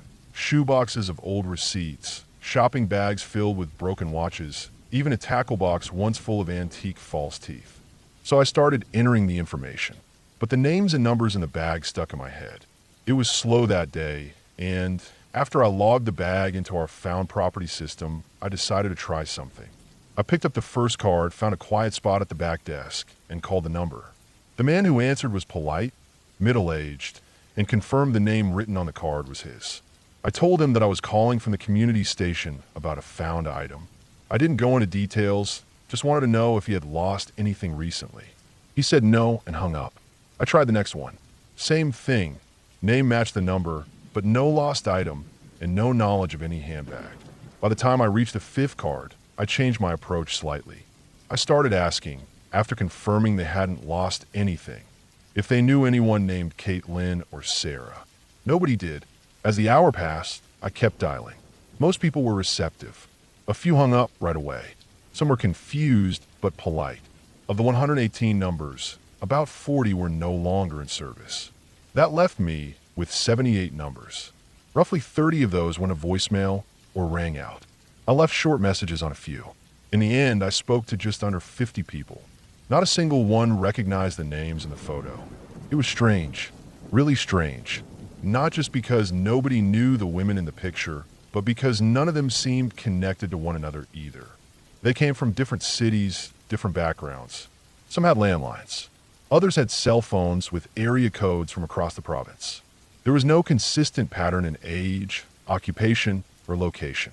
When I asked a few of them if they knew any of the other names I had contacted, they all said no, even when I gave them 5 or 6 names at random. It just didn't make sense. You think about your own life, your phone contacts, the people you know, and you assume there's some kind of web, some link between people. A workplace, a school, a shared neighborhood. But these people weren't linked. They didn't even have overlapping connections, at least not that I could find. I spoke with Mark about it again. He agreed it was odd, but figured it was probably some eccentric person's way of keeping a contact list. Maybe they were mentally unwell. Maybe it was an old collection of random names from decades of social interaction. We searched the names in the system, just to be thorough. Nothing popped up, No arrests, no outstanding warrants, no missing persons that matched. A few had minor traffic violations. That was it. I kept thinking about the photo. Who was Pickup? Why would someone label a child that way?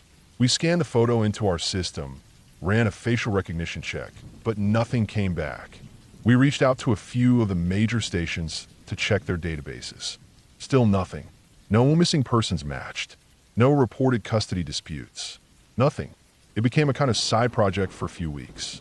A couple of the other volunteers pitched in, curious as well. We started making spreadsheets. We noted every number, area code, name, age when we could find it, and tried to group them. There were a few clusters, some from the same town, some within a few kilometers of one another, but even those people didn't know each other when we asked. It was like someone had taken a list of strangers and dropped it into a bag on purpose.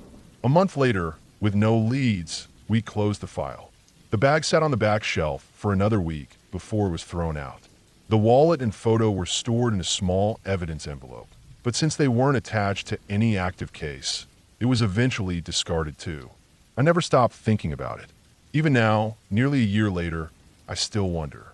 Not because anything horrifying happened, not because there was a clear crime, but because it felt like something was missing, some important part of the story I would never get. Something about how carefully those cards had been written, how deliberate the organization was. The photo wasn't creased or water damaged. It had been looked after, which meant someone cared about it. Someone cared enough to label the names. Someone put those cards together, stored them, and placed them in that bag. And then, for some reason, left it in a parking lot. I tried to forget about it, but I couldn't. Eventually, I started looking up some of the names again, just to see if anything new had come up. One or two had passed away. Others had changed numbers.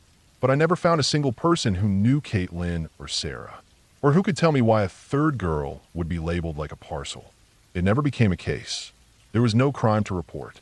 No body, no theft, no formal complaint. Just a bag, a photo, and a list of names that didn't belong to anyone. The most unsettling part? It wasn't